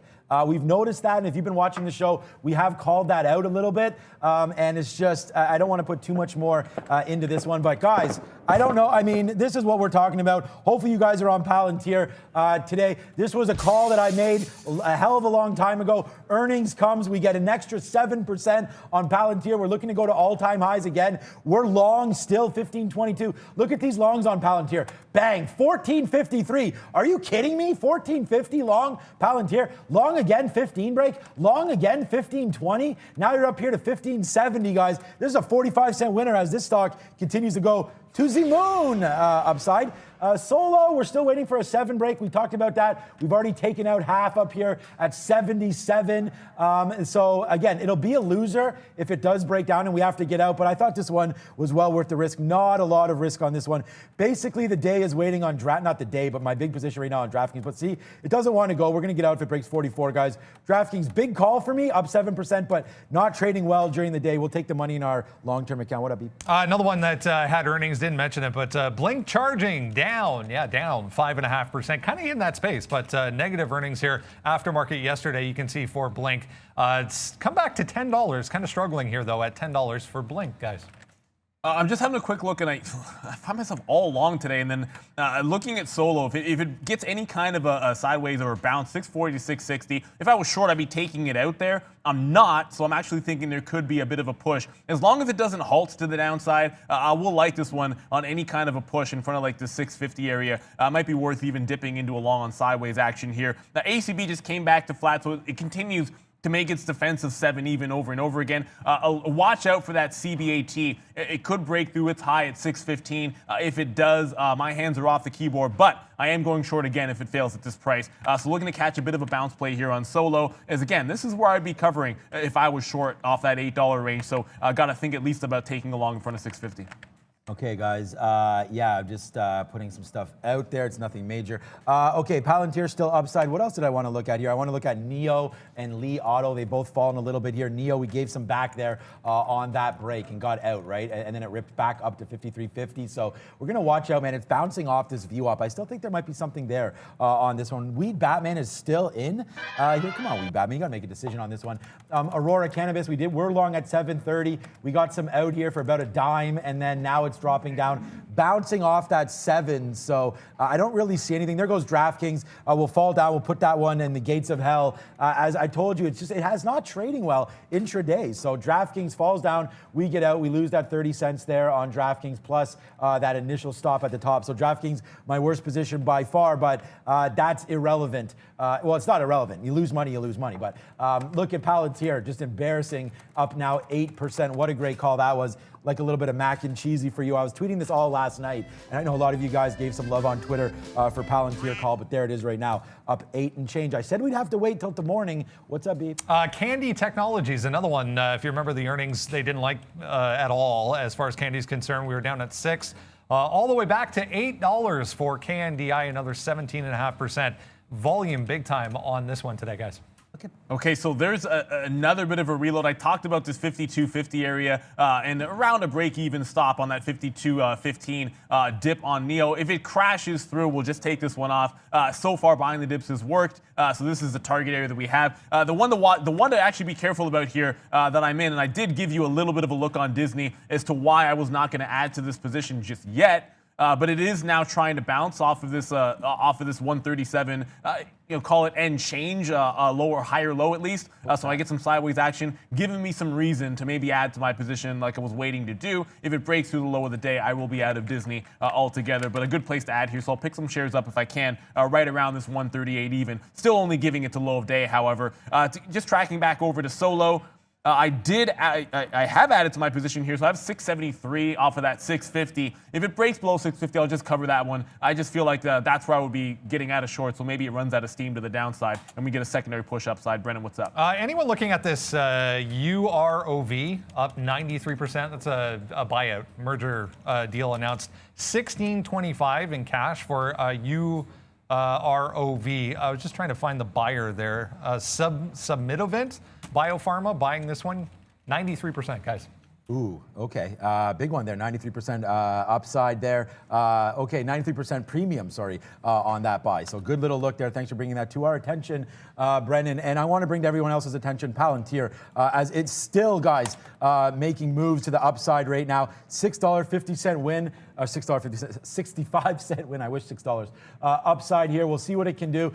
Yesterday, Palantir, we saw what Palantir did yesterday off the open, and this is the highest it got since then, 1530. So we're well above that. Yesterday's action on Palantir, that was the afternoon. Let's just see what happens. We ripped to 17, and then we just fall back down. What kind of levels were we at? And then 1560. I mean, we're well above that. We're at $16 now. Yeah, there's nothing here on Palantir. It's upside right now. We take some out. See, these drops is what scares me, which is why I'm not putting any more big capital into this trade. We're already that 65 cents in the money. Now it's coming back down. We'll look for a reload, but it has to be in the 15 area near VWAP, guys. Let's not throw all our money away trying to top pick again on Palantir. But 9%, guys, making this boy smile as we go. It's just been a big day for us today, and I just hope that you guys are able to cash in as well, especially on this EV space. Yeah, I mean, crazy action. I see you there, Eric Meadows, one of the members of our chat. There was the rejection at CBAT at 6 even. At that time, my eyes were peeled on Solo getting a bit of a bounce play to the long side. Look, that's actually trending down. Neo was pushing back up for him, but I did miss that roll. I tried to tell you guys what my thoughts were on that trade. I didn't catch it at 580. It is looking like it wants to hold this lower level at 6 even. If that happens, I'll try again to short it probably about 570. It's already 1010. And there's plenty of names on this board that you're going to like or be interested in. Let's go to Brendan for some upgrades and downgrades.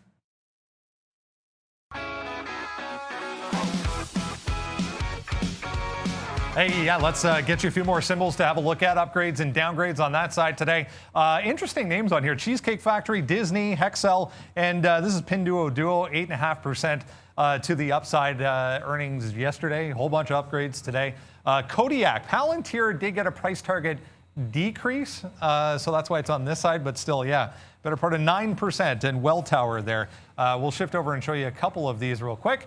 PDD back to the upside today, gapped up, held 140 there in the pre-market like a wall, and then straight up to 148 in a straight line for Pinduoduo. All-time highs, second day in a row for PDD. Palantir here did get through. We were just talking about this 1520 area, but we're coming back in, testing 1520. Yeah, price target decrease, but oh well. Palantir is strong, guys. Back over to you. No, not Palantir. What is that company anyways? Yeah, we're just joking about that. Palantir, good name, good company. Neo falling, guys, 5170 right here.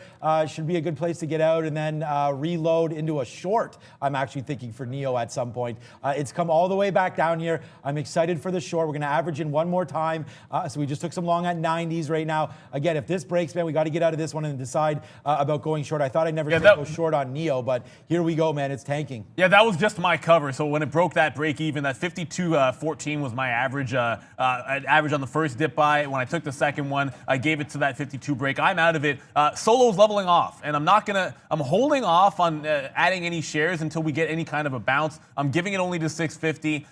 If it does level off here and I was shorting this bottom, it was a 650 break that I'd probably need to be confident. That just hasn't happened, but it is struggling to catch a bit of a bid. Volume holding up well. If there's a positive sign here, it is the fact that volume still looking pretty solid, even at this lower level on Solo. Watch out for ACB, guys. Looks like that 7 defense is coming into play right here and right now. It is grinding towards that bottom. It held the first time. The second time, if it breaks, I'll be all out of it. Let's not forget 650 was a buyer and a great price to pick that one up. So if we get back down below 7, I'll just cover ACB and then look to re-engage that position at around 650 where we saw that buyer earlier in the week. Oh, man, making me sick right there. We had a great long. Our average price was 52.05 there. It would have been in the money now, but then we go short here on that break. So right now we just took a few more shares short on Neo. This is a very, very dangerous trade now. Short Neo. Never been like this in a long time. So let's get some off if we can into the 60s. We're short at 80. So here we go to the downside. Neo, try to make this back on the short, guys. And a little bit of a bounce happening finally in this little Solo. It's still going consolidation. I do want to add one more time. I did leave myself some room to do that. But this is what I wanted to see first, and I'm not going to chase it on a break of like 680 or a break of 7 even. I just want to see if I can pick some up at like a 660 to 665 before maybe this thing makes a push. If it does go up, I'm thinking 720-ish for the target to the upside. I would expect it could put in a higher lower high, guys.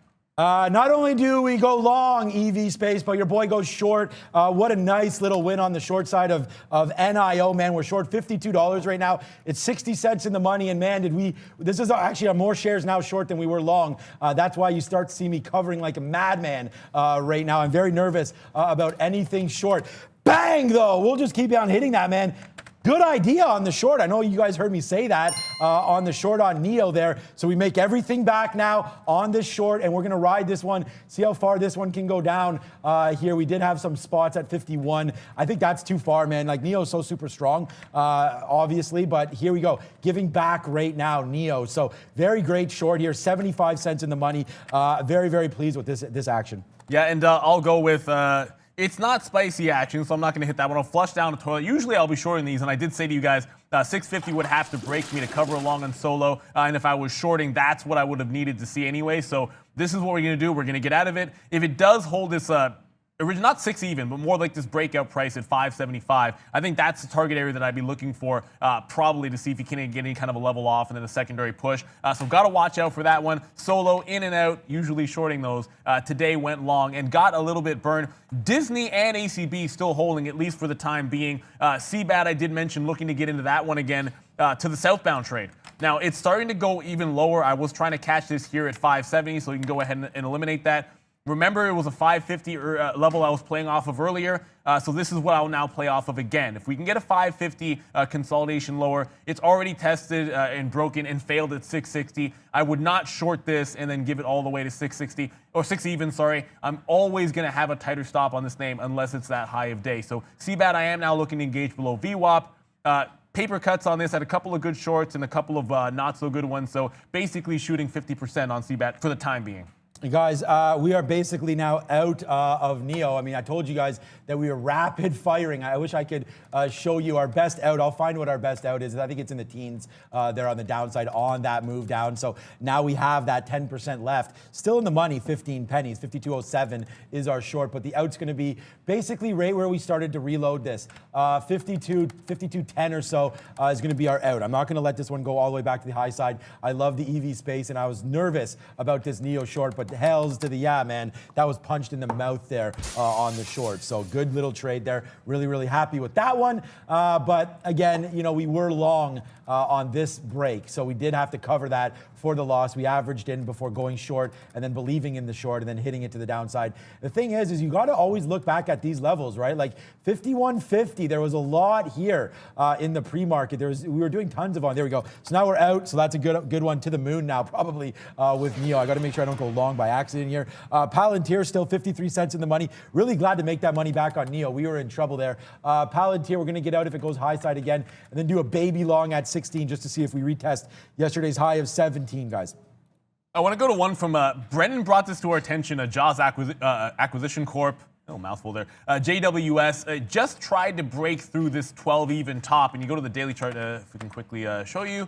There we go. It was a bit of not a double top, but like a 1180, 1185. You go on the daily. Tried to break through that even dollar just moments ago before sort of pulling back in. This is one of those where the second push could break a few more backs. The volume not nearly as big as yesterday, and I'd almost like dips into this 1185 range or a secondary push to 12 even. So I'll take the second break and even buy into 1185 before thinking about taking this one off. But I just want to be part of this party. You saw how good it was yesterday. If it makes another push, it's half as good as that. Certainly worth the risk to reward at these levels.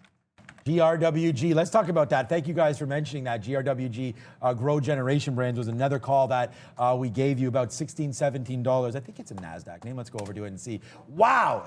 Yeah, GRWG, guys. Really super. I mean, this is just another one. We'll hit another home run on another great idea. If you're trying to find where, hopefully day trades. I'm here for you with that. And then I'm going to try, it's been something I'm trying to do for you guys, add some of my thoughts for longer term positions. And for those of you that are watching, know that we've been pretty hot fire. We talked about JP Morgan below 100. We can check in on that one right now as well. That's at 115. So hells to the yeah about that. We talked about growth generation. We talked about CGC down at $14. That's at 25 right now. So everything going really, really nicely for us. We talked about Fastly in the 60s as well. And I just hope a lot of you guys are picking these up, some of these names. And I don't know. We're not in the business of showing bank statements or trading statements, but you guys know where I'm long. I've been talking about these positions for quite a long time. So very, very happy with the way this is all panning out for some of these positions I've given you guys. Microsoft 201, are you kidding me? What's up, Brandon? Another one with an offering this morning, this ORGO. Back upside, though, 7%. They announced this down here at $3.50. There was an offering on this ORGO, but coming back on $4 here. A bit of a mess on the daily chart. This is a biopharmaceutical company, guys. Yeah, another name to watch there. I did get into that JWS, a Jaws Acquisition Corp. Had to pay up on the second break of 12. I got 07s. I would take it on a pullback as well. And thank you for the super chat there. Curated high.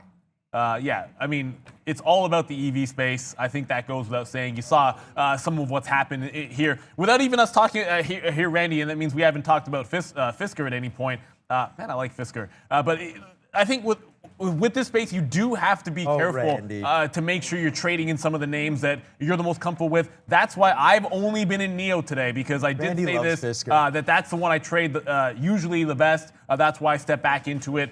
Just having a quick look at Fisker, not a heck of a lot of action relative to some of the other names. I mentioned Jaws Acquisition Corp. I just got into this, and I'm going to be buying dips. It's not just a secondary push through 12 even that I like. I like it on a bit of a dip as well in towards this 1185 range as I mentioned. It made such a big parabolic move yesterday. It's rather calm today, but the grind is on in this one to the upside, and I missed the party. I don't want to do it 2 days in a row. Okay, I know Neil was talking a little bit of Disney. I haven't looked at it yet, so we can definitely have a quick look over at Disney. But right now, ACB, I'm going to go long right now through 7.15. I think it's made a bottom there at 7 or so. We'll try a long. This is a small position, so you'll see the price change when we get it. Someone asked me there, and I responded to you, Dan. I forget where you were in the chat. I'll do my best, guys, to talk to you guys on the chat there. Thank you so much, Nomar, again, for the $2. It's been amazing, guys. All the super chats, and thank you so much for the contributions as we continue to do this for free. Someone asked, it's the last Monday. If you are a member, hey Lori, what's up? Good to have some money flying around there. But if you're a member for $5 a month or $4.95, whatever it is there, you will be able to get a direct link to one-on-one where we take questions from you guys, the audience. We don't do it on the air.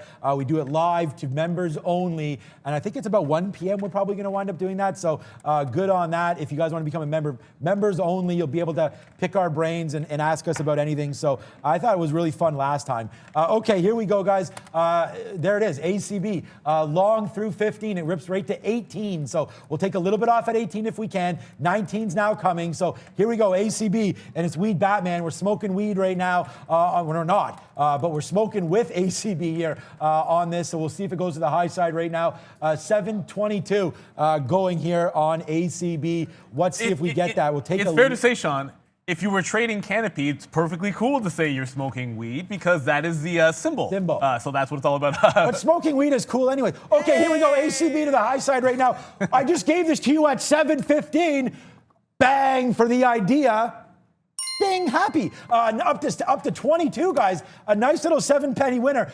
You just put on a measly 1,000 shares there. It's $70. That's enough to buy Valeria Starbucks all week, guys. 723. Here we go again. So Weed Batman, I told you we'd be back into the building. And bang, the winners just keep on coming. Thank you so much, Jeremiah, for the $5 there. Thank you so much for that super chat there. You guys are awesome. No, Jeremiah. You are awesome, my friend. Good call. Hey, you're welcome, man. That's all we're doing, guys. We're just giving good calls. Jeremiah right there, and I just want to say thank you to a new member, Corey.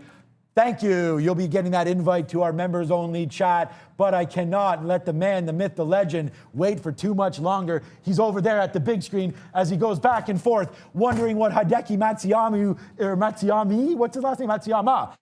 right now in our Masters pool. Brendan, let's see who's going to win the Masters. Let's get a call right now. Better be Wolf. Paul Casey. Oh, I didn't see that coming. We should do a Masters update a little bit later, maybe. Let's talk small caps, guys. CBAT, 41% here this morning. One of those battery makers. This thing's really not even doing anything. I had to stop on this that was probably too tight. Still have a quarter left. But, yeah, we're rejecting 580. This high, this wick high on the daily chart is 580. So I was just working off of that wick high. Seems to be a level so far. So was probably not patient enough with that one, but we'll see what happens with CBAT. Really not doing anything. This Hall of Fame, that was as easy as it gets. Did test higher initially right at the open. You wait for the rejection, then start hitting it on the way down. We're down to 250. So this is 310. We're down to 250. It's breaking two-day lows right now on HOFV. NAVB was the other one that I was kind of looking at. $3 ended up being a level in the aftermarket yesterday. Above that, there was 320. Rejected at 3 and then 310-ish here right off the open. We're down to 250 as well. So lots of opportunity in small cap world today, guys. Back over to you. Yo, it's me again. Hey, what's up going on, guys? Sector Watch, Money Talks, European Update. Great little segments that we're putting together for you. ACB now 6 cents in the money. So money keeps spinning today. And we'll look for a little bit more. Oh, shoot. NEO. We had this one short, guys. We called this short. Unfortunately, we did get out there on that squeeze up, but we should have used VWAP as our out because we're back down to 51.40. Watch out, man. I mean, NEO's been a good stock for us today. I think you'll see you at the bottom. What the bottom will show is all of our positions rotating in and out, and then you'll see right away, if the total net, like after this is done, it'll flip over and you'll be able to see the damage that we've been doing on stocks. Someone asked, where are you getting out of Palantir? I said HOD. Anybody knows what that means, put that in the chat. Thank you so much, guys. We just put this all out there. Look at this, Alex. Like, we just gave you a goal. Yeah, you're damn right, goal.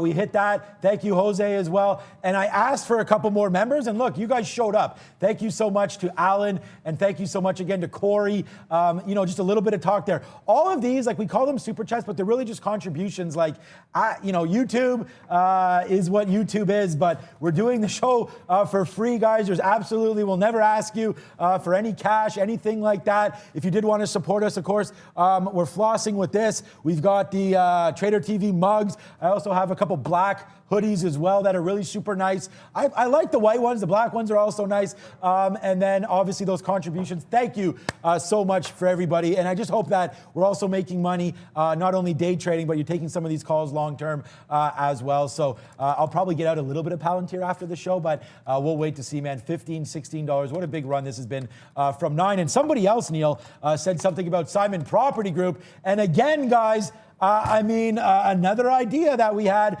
I based this one out for you. I kept talking about this level right down here at 60. Your boy is long, and I hope you guys are as well. I didn't get any out up here, which is a little sad. I should have, and I think we'll probably get some out today. I do not like these ripping COVID cases right now. I mean, it's new highs here in Ontario and Canada. Oh yeah, Canada. Where is that thing? I'm going to put the Canada thing on, and I know that it's over 1 million cases south side in the past week.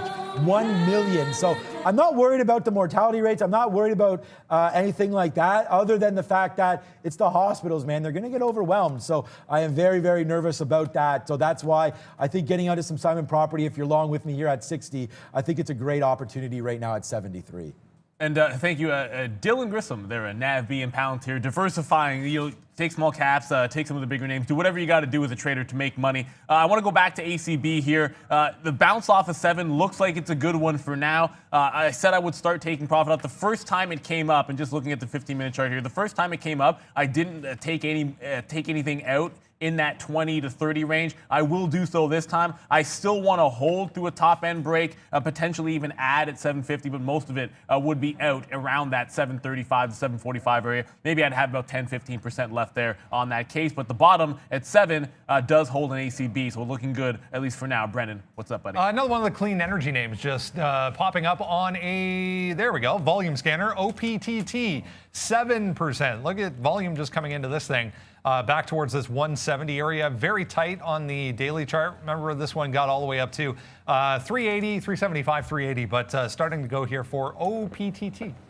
Just want to come back to CBAT. You're going to see this one start to roll over again. This time I do catch it. It's like the 5th time I've actually, well, I mean, technically it's more like the 4th short if you really want to be sort of diligent about this. But it's a rollover off of this lower high here. I took some on the way up, the rest on the way down, which has got to be the better plan for me overall. I'm always going to, if I see this pattern forming, higher lows, I still like shorting off some of these levels, but like I said, be careful with it. That's why I'm taking profit here for a 20-cent win. If it eventually breaks something like this 535 level, I can take some more out in front of 510. At some point, I want a break of 5 even, and the idea is to still have at least half of a position on short side if that happens. That does risk, of course, that it's going to continue to put in higher lows and grind through the top. And if it breaks 6 even, you do have to watch out there. So back into CBAT.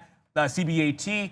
As far as Jaws goes, it's basically flat. So this jailbreak, not necessarily on. Obviously, if you were following this one yesterday, you saw the bigger move there, and that's Jinko Solar, not Jaws. My apologies. But Jaws, it's still holding this 12 even, but you're watching this rollover. Now, I was prepared to add to this one in a dip buy, but if it goes like 2-3 cents in the money off a break and then does this sideways action right where I'm in, that dip buy is altogether off. If it breaks this 95 area, I'm actually tightening it up. I'm just going to get out of Jaws. It looks like this is not nearly as strong. If it breaks through the top, maybe I can add in that way, but certainly not adding on a dip. Brendan, what's up? G-Tech. We were talking about G-Tech. I forget what day it was. Might have been last Monday or so.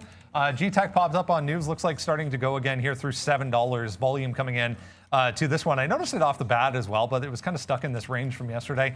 We did get above that, but 27.5% for this G-Tech once again. It is Friday. There's about an hour left in the session. If you're joining us over in Europe, Valeria's watching what's going on over there. What's up, V? Hey Brandon, European shares are mostly in a positive territory at this hour.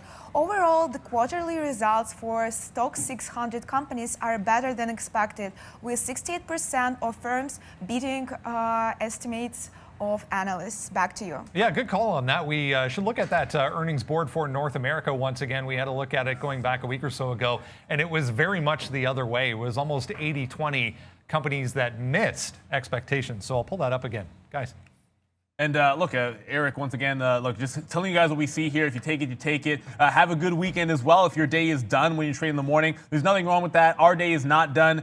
NEO grinding right back towards 50 even. And now, obviously, the pre-market bottom, 50.25. The dip buy was here at 50.65. So it looks like there's an opportunity for it to maybe base out here and give you a chance to break out again. Thank you. We appreciate all the super chats there, Jose. So if we hold this 50, it looks like there's probably a chance you get like $1.50 bouncing just to VWAP. Gotta have that. If 50 breaks, things could get very, very interesting on NEO. Just to give you an idea of the gap fill we'd be looking at. Talked about this at about 47 in the pre-market.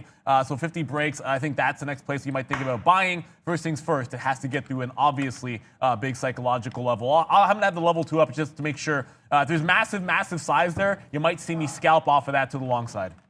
Here we go, guys. I need to do this because, oh, man. I don't know, speechless. We had a lot of shares here, short, man, 52 even on NEO. That would be a $2 win. Look, it doesn't matter that we don't have it anymore, yada, yada, yada. The point is, I really felt that we were turning there. We got out, we were nervous. We should have gone short here at 51 when that broke. I mean, that was pretty obvious. I just thought that this was turning. It seemed clear, but damn it, right back down to that 50. I even talked about 50 and it being option eligible to be to the downside there. That's unbelievable. We had that call, and I'm sorry if you guys got out of that. But one thing, I'm sorry, not sorry. Palantir keeps going, man. I told you guys, I said HOD. Where am I getting out? HOD, high of the day. Bang. Right there. It doesn't get much better than that. That's a big time win for us today. I can like drown my sorrows about NIO, but no matter what, guys, we're huge today, and I know that we've had those calls, so hopefully you guys are having a good time there. Brendan. Could be why.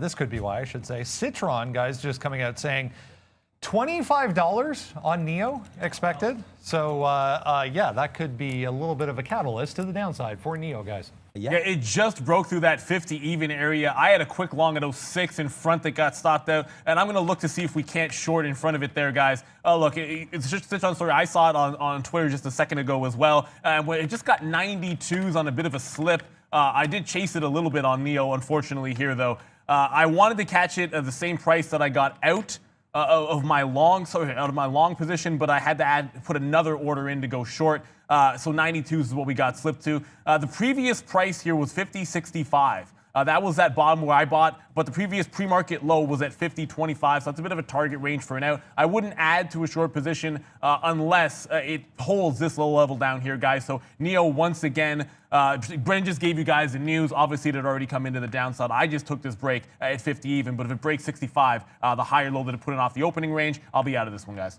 Yeah, same way. I'm going short. I just went short right now on NEO, 50.50 there. So we'll wait to see 50.43. We'll wait to see if this news and what people think of it. 51 is my target out here, guys. Yeah, I can't hold this more than 51 there. I got decent position. I also want to go short if it breaks this bottom as well. So 50.50 right now. Sorry, 51 is going to be the out here on NEO. So right now we're short. We'll see if it can run back to the downside. But big position here. We'll see what happens. Back down 51. If that breaks, we'll get out. But I think there's some more downside here to NEO. Just really mad that we still don't have that position. But here comes NEO back now down to the downside.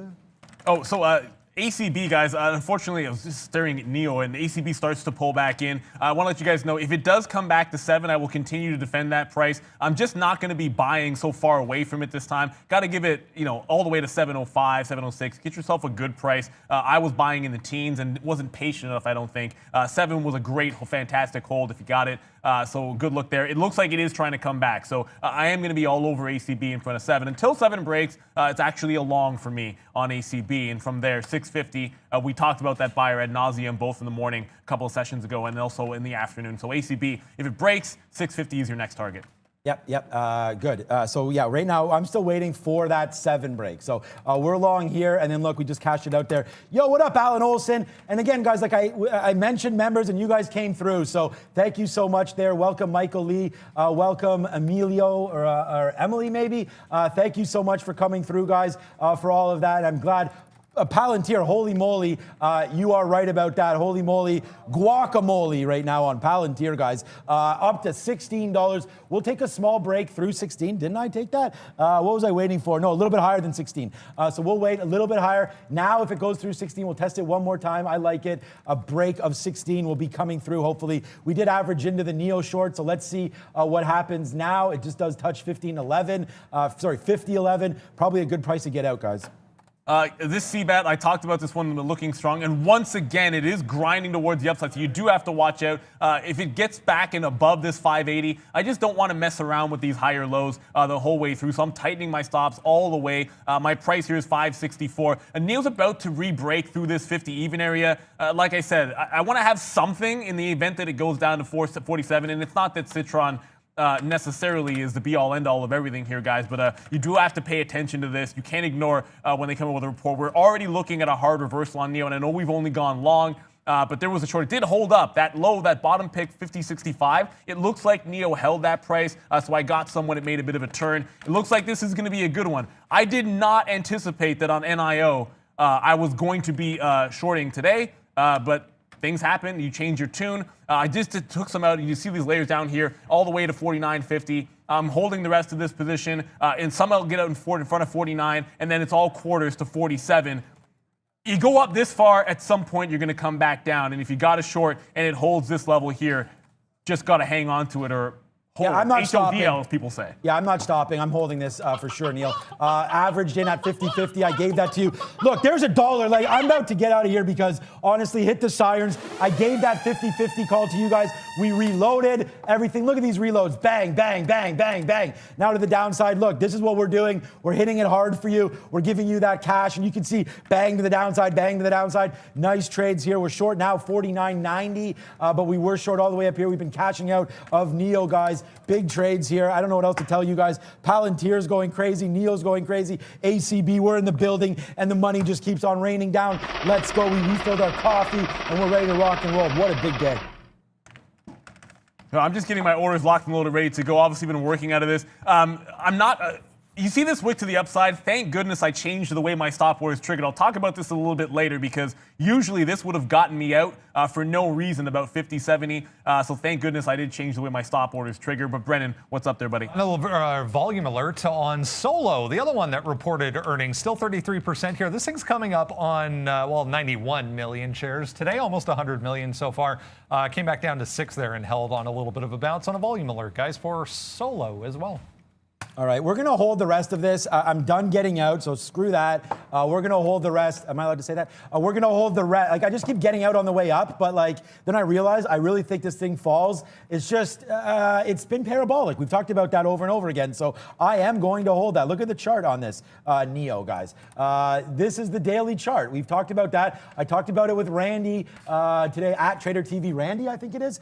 Yo, what's up? Yeah, I mean, look at this move, guys, from 42. This was only this beginning of this week, like November 9th, we were at 41. It goes to $54 today. And then Citron comes out with that report. Give me a break, bro, on that one. But easy here. We'll see if it goes to the downside. Look, guys, we're short 49.74. My initial calls are right here. This is cash money millionaire style, guys. And if you know where that's from, then you may be as old as I am. Here we go, down to 49.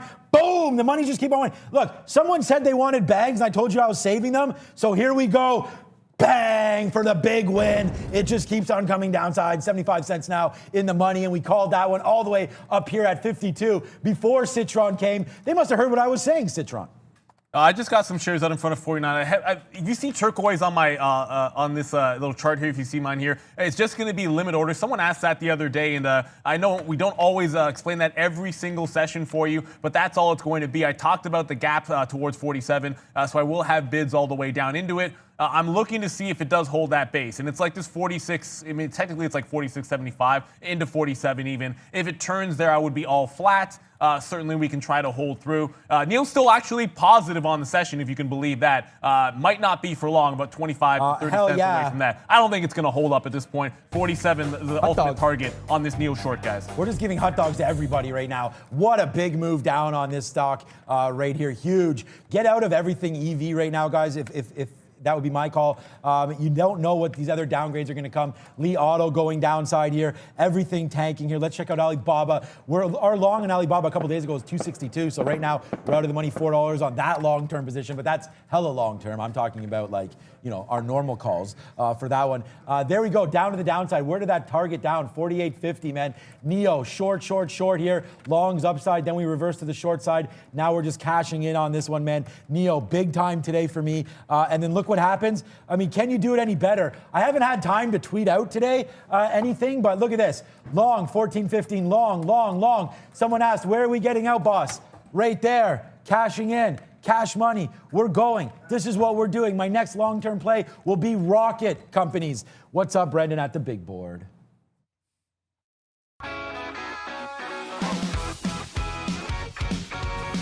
Hey guys, yeah, let's have a look at the S&P 500. We'll see what is leading this market higher so far today. 0.6% for the overall market, so a nice way to end the week. We are off the highs. We mentioned 0.8% earlier. It's all about energy stocks. There's a little bit of strength coming from the far corner over there, communication stocks as well. We did note that crude oil was lower on the day, but look at the energy sector, all in positive territory. This group as well, real estate stocks, those little tiny REITs in there. We have SPG in there leading the way. Sean, 6% for Simon Property Group today. SLG, there's that Kimco as well. REG's 4%. So those little real estate stocks doing quite nicely so far. Tech shares, industrials, financials, all nicely higher. Outside of ServiceNow, down 2%. This entire group is in positive territory, especially the semiconductors here. There's Cisco, 6%, XRX, and WDC in the hardware equipment maker, all in positive territory so far. Industrial shares, even the travel names over here, Delta, Alaskan, Love, and UAL. There's AAL as well, 2%, all to the upside. So airlines are doing quite nicely. I did see the cruise lines. There they are. Yeah, cruise lines over in the consumer discretionary group, NCLH, MGM as well, CCL and RCL, all about 3% to the upside today. The banks, though, leading the way so far for the entire market. Basically, the whole group outside of a couple of little ones down here in the diversified financial sector in negative territory. But basically the entire banking sector higher to end the week, guys. 0.64% now for the S&P. Back over to you. I'll hit this one. Oh, whoops. There you go. Bit of a car crash here in NEO. I just got a bit of a pullback into this $50 area. I talked about this 50.65. It was sort of that opening range bottom. There was some support a little bit lower than that in the pre-market. So I'm going to short into it and then add to the position. That's what we've done here. Just so you guys know, ACB pending, I will literally have 2 positive stocks today and will be up. And it's mostly because thank goodness I'm taking out CBAT every time it squeezes on me because it just broke through the high. I've been nothing but shorted, but you have to make sure it's paper cuts, guys. It felt like it was strong. I just couldn't bring myself to go long in that one today. Obviously, that would have been the right way to play it. If we do get a second breakdown here in NEO, I would definitely take some profit off again in front of 49 and then this 48. Maybe it has some trouble getting all the way to that 47 ultimate target. But as long as we're below this range here, this 50.65, this is where I want to be short on an IO. If it breaks up, I'll walk away from it and then see what happens a little bit higher, closer to VWAP. So from long to short in that one. ACB, I don't know what to say, but this is like the third time that it's come down to $7 or at least close to it. And I did try to sit here passively. There's my order trying to get it once it broke 10s to buy this little dip off of 7 even. I just couldn't get any more shares. So I'll still take profit on the north side of VWAP because you don't want to look a gift horse in the mouth. You got to take the profit when it's there. So I will do that on ACB. I'm still looking to add, of course, to that position as long as it wants to hold 7 even.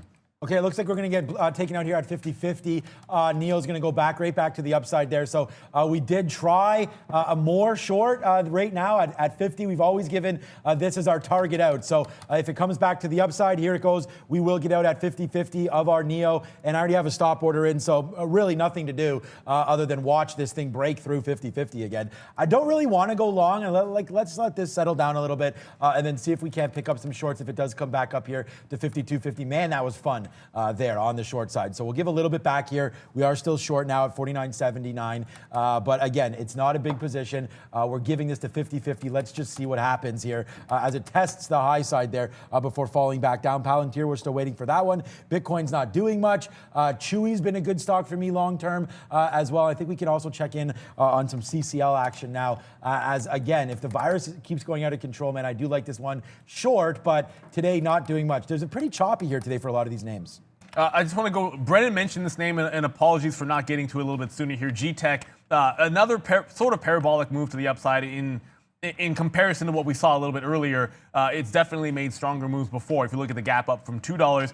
But you see this one actually trending to the high side here and you start thinking about, okay, well, if it's going to pop every time off of consolidation, you know, I'm gonna love the short. The day that we get below one of these sort of opens and can hold, like, so 540 is gonna be the target for me. If I see this thing below $5.40 on Monday, I'm definitely gonna be shorting it. Otherwise, I'll be shorting into pops, and that's gonna be the way to go. Neil's trying to roll over. I'll start taking profit off, as I said, on the way down to 49 in the off chance that this is going to be it, and that's as far as it goes. But as far as G-Tech, the reason why I'm not shorting into this move is I'd rather short into parabolic highs as long as it's above that 540. So just want to give you the higher time frame look as to why I'm not touching it today. Yeah, that's good. Okay, so Neil comes all the way back down, and we just get out of a little bit there at 95, I believe it was. So we're just licking our wounds a little bit there. We just got double out just in case it does break. We talked about breaking that 50 level and that we didn't really want to be a part of it. So we just did get some out there. Good out, man. 95. I don't know if it's good or not, but it's good for now. Out some at 95 there. I don't want this to break and then it go back to the upside. So we're lighter, lighter, lighter. This is called capital preservation, guys. We've already did some nice trades on NEO, so now we'll cancel and we'll wait for the downside, but I just want to make sure that all of you know that we did get some out there on purpose there to the downside on that. So that was a good one. We just took some out. I'm looking to see if it breaks this level, 49.50. That's going to be the next one to go. If that does go, then we'll take some more short, but until then, we're still watching this 50-50 level on NEO. It's been a good day for us, man. Neil's just talked about Weed Batman a little bit. We were in there, and then man. I talked about getting most of them out there ahead of 25. I do that every time. I play the quarters, 50s, even dollars, 75. So as you go, that's how I trade an ACB for the majority out there. We still are long 15. So that's what that is. If it comes back to the upside, we'll get out of that immediately. Here comes NEO retesting again. Yeah, and sorry to put you guys on the spot here, Sean, but if you can confirm for me, I wasn't watching Plug Power off the open, so I don't know if that's real that it got down to 2260. Now, if in the event that it's not, which it likely isn't, you've got to be thinking about this 2370 anyways. I mean, you're 2370 Neil's the bottom, yeah. Sorry, so 2370 is the bottom. Okay, so I'm definitely going to be looking at this, so ignore that wick. If this breaks to the downside, Plug's another big time runner, and I feel like if that goes, we could have another short opportunity. So Plug Power through 2370. It's been a while since I've it was heavily long in this morning, and I feel like now that Neil's come down, there could be some good shorts to be had. I know it's Friday the 13th. That's not the reason why, but if this is going to make a turn as well, that looks like a fantastic level to get a breakdown short. Definitely scalp some of it because you have all this chop here from the close yesterday between 23.25 and 23.60. So definitely take some profit out there, and if it breaks that bottom, I mean, Plug, you see how far this has come. It's definitely going to be worth our while if it does want to pull back. Yeah, Palantir, I see some people talking about that one. We will wait on Palantir, guys, for that one. It's come down. It just touched VWAP. Again, we should be there at VWAP. We've seen this happen too many times, this drop and then bounce and then drop and then bounce. But the thing is, right, like if you drop and you didn't take profit on this, it dropped even further. So we are a little nervous about Palantir. I actually don't want to go long until we break the high of the day. I see this VWAP trade, and if you guys want it and you trust it, look, it's been cash for me and for you, I hope. But I'm not going to do it anymore, man. This is earnings. Palantir, 40 million shares. That's good. I still think, guys, and look, I mean, by the end of the year, this thing, I'm going to say you could see a double from here. There you go. I made that call right now live on the air. Nobody else will have the balls to give you a double. There it is. We're going to see on Palantir for a double from here by New Year. So that's only a month and a half at this point. We'll see. I just love the volume down here at 39. I'll get some out. Like I'm long at 9.50. So this goes to 20, we'll get out. But I'm going to find out the short interest. But I do think that if this stock gets shorted right here, then Palantir could be in for a juicy rest of 2022. And look at juice right here on NEO. Sean, timber action, it was just a level that just got chewed through like a knife through butter at 49. We talked about reloading this one. There was that 50-65 area. This was the dip buy. This was the pre-market low. That's why I roll over. This is not the best entry because obviously I talk about this all the time. It goes into your price level, catch it on the way down, not the way up.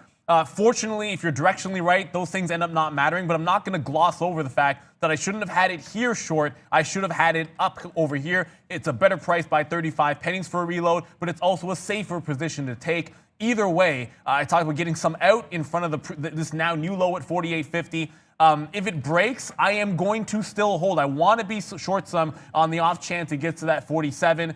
So I've taken everything out. I can get rid of that order there. I've taken everything out that I will in front of the current low of day. If it breaks that, I'm holding to 47. Brennan, what's up, buddy? Cisco, guys, just noticed there was a little volume spike there on Cisco trying to break through that 41.25. Once again, overall, this thing's done absolutely nothing so far today, even with the earnings report. Still up significantly, but in basically a 50-cent range here. Just popped up on a volume scanner. Sean, to answer your question, 2.4% on the short interest for Palantir. That's not enough. Look at this, though, guys. I just tweeted this out about NEO and that we were calling this short. And yeah, there it goes, man.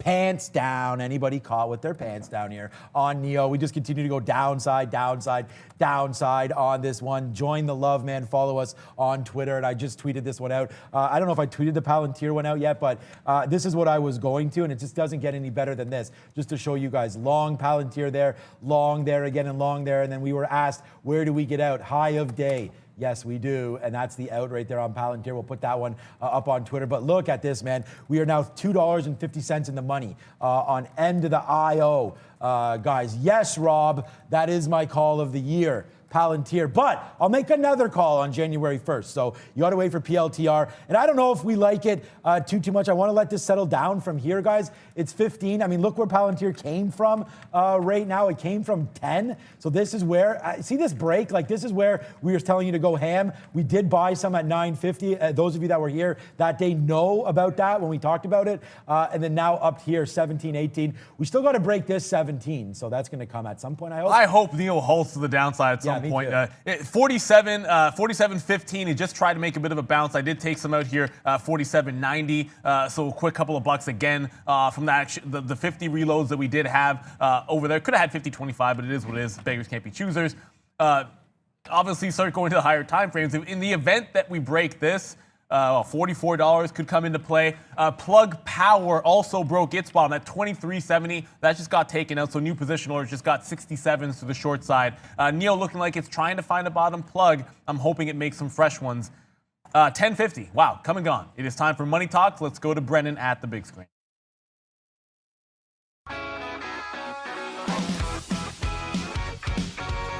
Hey guys, yeah, currency time. Let's have a look at foreign exchange land. Pretty muted once again today. I was mentioning yesterday, the day before that as well. A bit of a wait and see as far as the U.S. Election results getting finalized are concerned. We had a pretty muted week so far as currencies are concerned. A little bit of strength coming through in the euro today. There was positive economic data out over there. 118.25. We're up about 0.2% at one point. Canadian dollar is pretty flat. Look at the British pound as well, 0.3% to the upside. 131.5. Everything else not really doing a heck of a lot.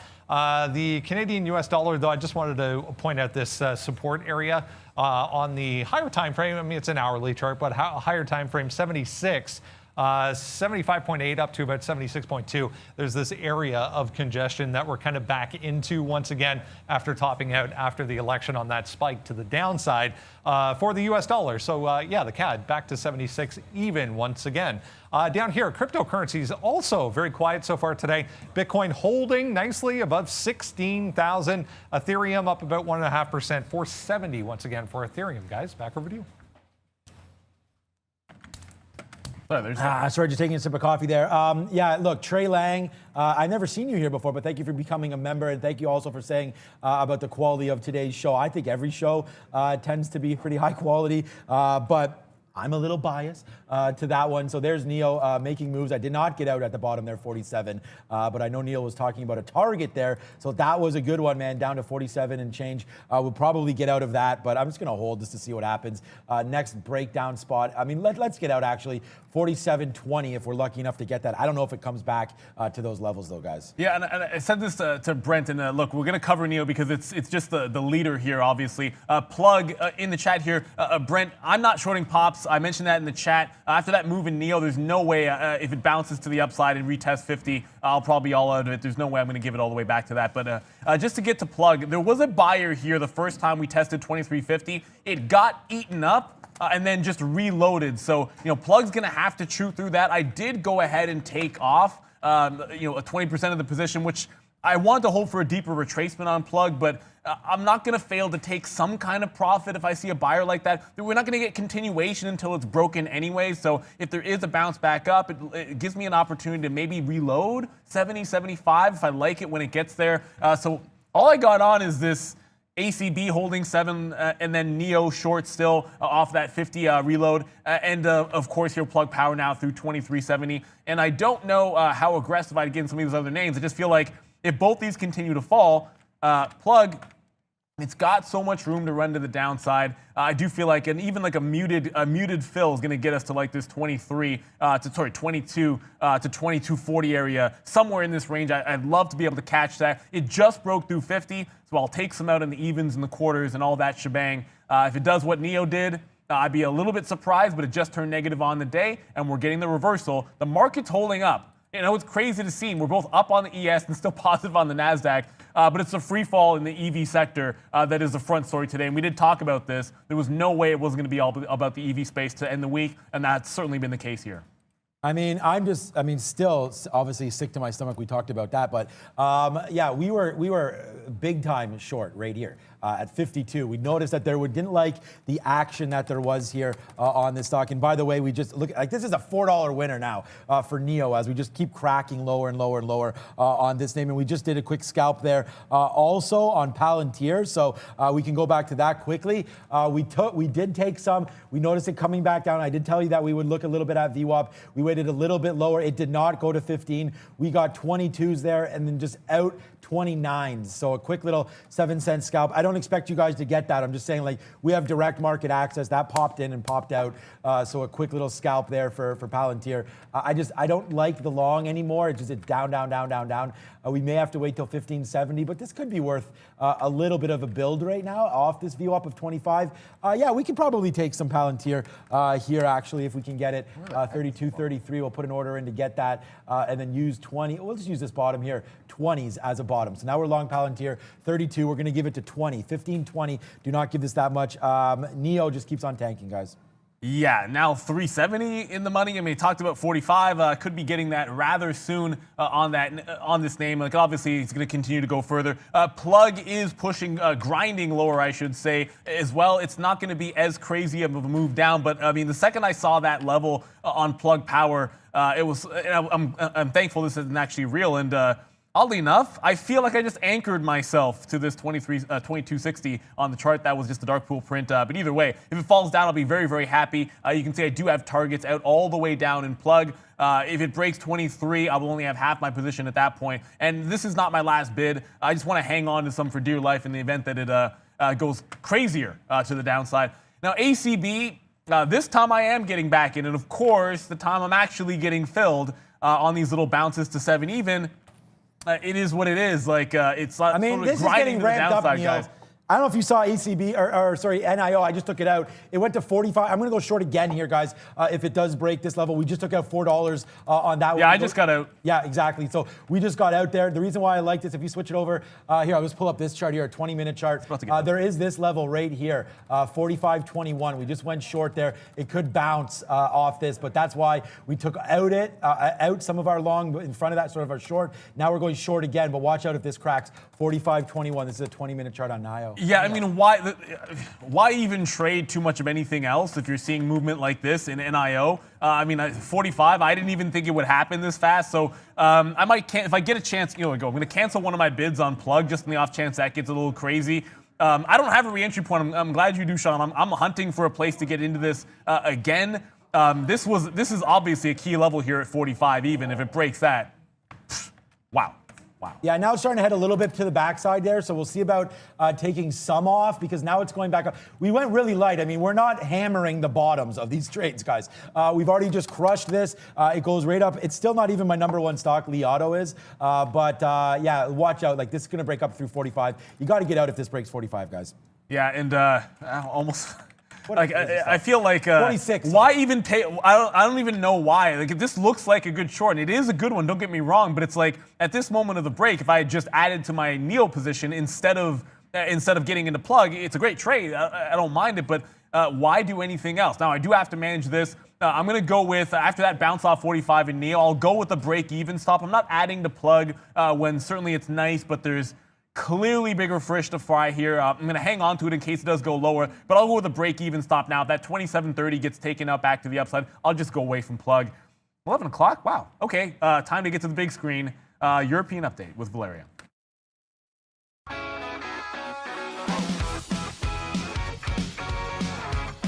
Hey guys, European shares are mostly in a positive territory at this hour on Biden's projected victory in Arizona.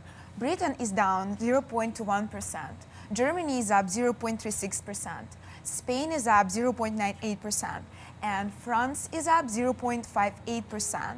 French power group EDF showed signs of better performance in the third quarter and up 0.44%. Back to the traders. This Wolf guy stinks. He's like... The only way, we have a Masters pool. I haven't looked yet. The only way I can win is some guy named Wolf, who I don't even know I don't know anything about golf. So if he wins it, then I'm good. And he's now he was -4. Now he stinks. NEO is still crashing. I mean, I got to find a way back into this. This is it's getting a little out of hand here. We could actually see a $40 level if we break and hold lower than 45, which was a big level on the higher time frame here. If it does not hold this consolidation, there was lots of chop from 43.50 into this 45. So it's got about $1.50 worth of range to chew through. If it does, it would get really, really ugly here. I just don't want to buy it, and that's the reality. I'm going to wait for this thing to settle down. It might give you something a little bit at lunchtime or maybe in the afternoon, but starting to get very, very crazy here on NIO. Yeah, we're still short NIO, and it just went like $1 plus in the money off this 46 short, and then we took it out there at 45.28, but now it's just bouncing. Like it's going. Like watch the futures here. I don't really have too much of a target to the upside on this one. We still are short that name. I'm still holding this ACB just because I've lost my interest in looking at that, just because of what the hell is happening right now on NIO. I mean, we're short right now 45.70, guys. There it is. Did we just get that out? Bang, another $1.25 right there. Backflip. We just keep on hitting. Boom! Look at these calls, man. Find us on Twitter. I've tweeted this out. We spin this. It's the good luck shirt. I knew when Valeria wore green today, and I repped this, that this was going to be a big day, man. I haven't even been on the water. We got to get on the water. Got the new haircut here as well. We're doing good on that. Look at that out, 45.51. We just took that out, man. What a big trade this has been for me here today. Please ignore ACB. Weed Batman is still in the building. He's still using 7 as an out, but who cares? Palantir right now, we're using 20 as an out. That goes in the money for us about a dime. So I think this is worth the risk. We're not heavy in Palantir, guys. We've already crushed that stock. We've already given that recommendation there. It's fruit salad time, Shob. It's water time. It's Dan McIsaac time. Thank you for the love on the chat. We're just going to keep on going. What a show. Look, you guys are right, man. I mean, I got to show this to our producer. What a show. Sometimes when I get too excited, I get beat down for that. But you guys are loving it. And here we go, guys. Big time bangs, bangs, bangs. Let's go, guys. Big show. Yeah, absolutely a fantastic one. Look, you can't predict what's going to happen in the market, but you can have a plan of action and then benefit from when it does come to fruition. Now, look, ultimately, it's going to bounce off. NEO looks like it's going to try to bounce off 45. We did think that once 47 broke, that was the next key level to the downside. But I can show you level 2 here. I mean, it just popped up, and then a 50,000 share order just showed up, halted it for a little bit. So it's trying to continuously break through to the upside, and there's lots of shares running to the exit, which is why it's sustaining some of this move. You just saw another big order get chewed through. I am still adding into at ACB here, guys. So it hasn't broken 7 even yet. I think that could still go. I need to go back over. I know some of you guys were looking at NAVB, and congratulations if you made money on this. Certainly, I talked about some of these levels. I did miss my opportunity, and I'm not even mad over it. Look, when this happens, I'm short. It makes the break. I'm always looking to re-enter when my key 290 level holds up here. But there were bigger fish to fry today. No word of a lie. I've got 2 positive stocks on the day, and yet somehow it's one of the best days of the week, and it's all because of NEO. You pick the one that you like the best, and just because NEO happened to move the most today, that's a bit of good fortune. Had it been like XPeng or Li Auto, certainly I wouldn't be too mad about it. I had to go back to the well with NEO as it was the best of breed, and the one technically I think we trade the best, both of us on this show. Brendan's got something for us. What do you got? Alibaba, guys, still another one heading southbound in a hurry here. You can see 2.4% kind of at day lows here. 258, no significant reason for that today, but Alibaba downside. And I'll show you this one as well real quick if I can flip back over to, there we go, JD.com. The exact opposite, 2.8% higher for JD, coming back into 89 though at this point, guys. We did have an Alibaba. Alibaba was one of the stocks that we did lose money on early, and we were in and out of this one. We took it pretty early at 942 and took out. So we actually made 50 cents and then lost $1.50 on this. So we did lose on Alibaba. And again, there's the numbers right there. So you're going to see ACB, I'm down 22 cents. Solo down 45 cents. You can see Neil's numbers as well. Neil's going to be NIO, of course, for both of us. Going to be very, very slanted there. But 257. I do like Alibaba breaking back to the high side, 259.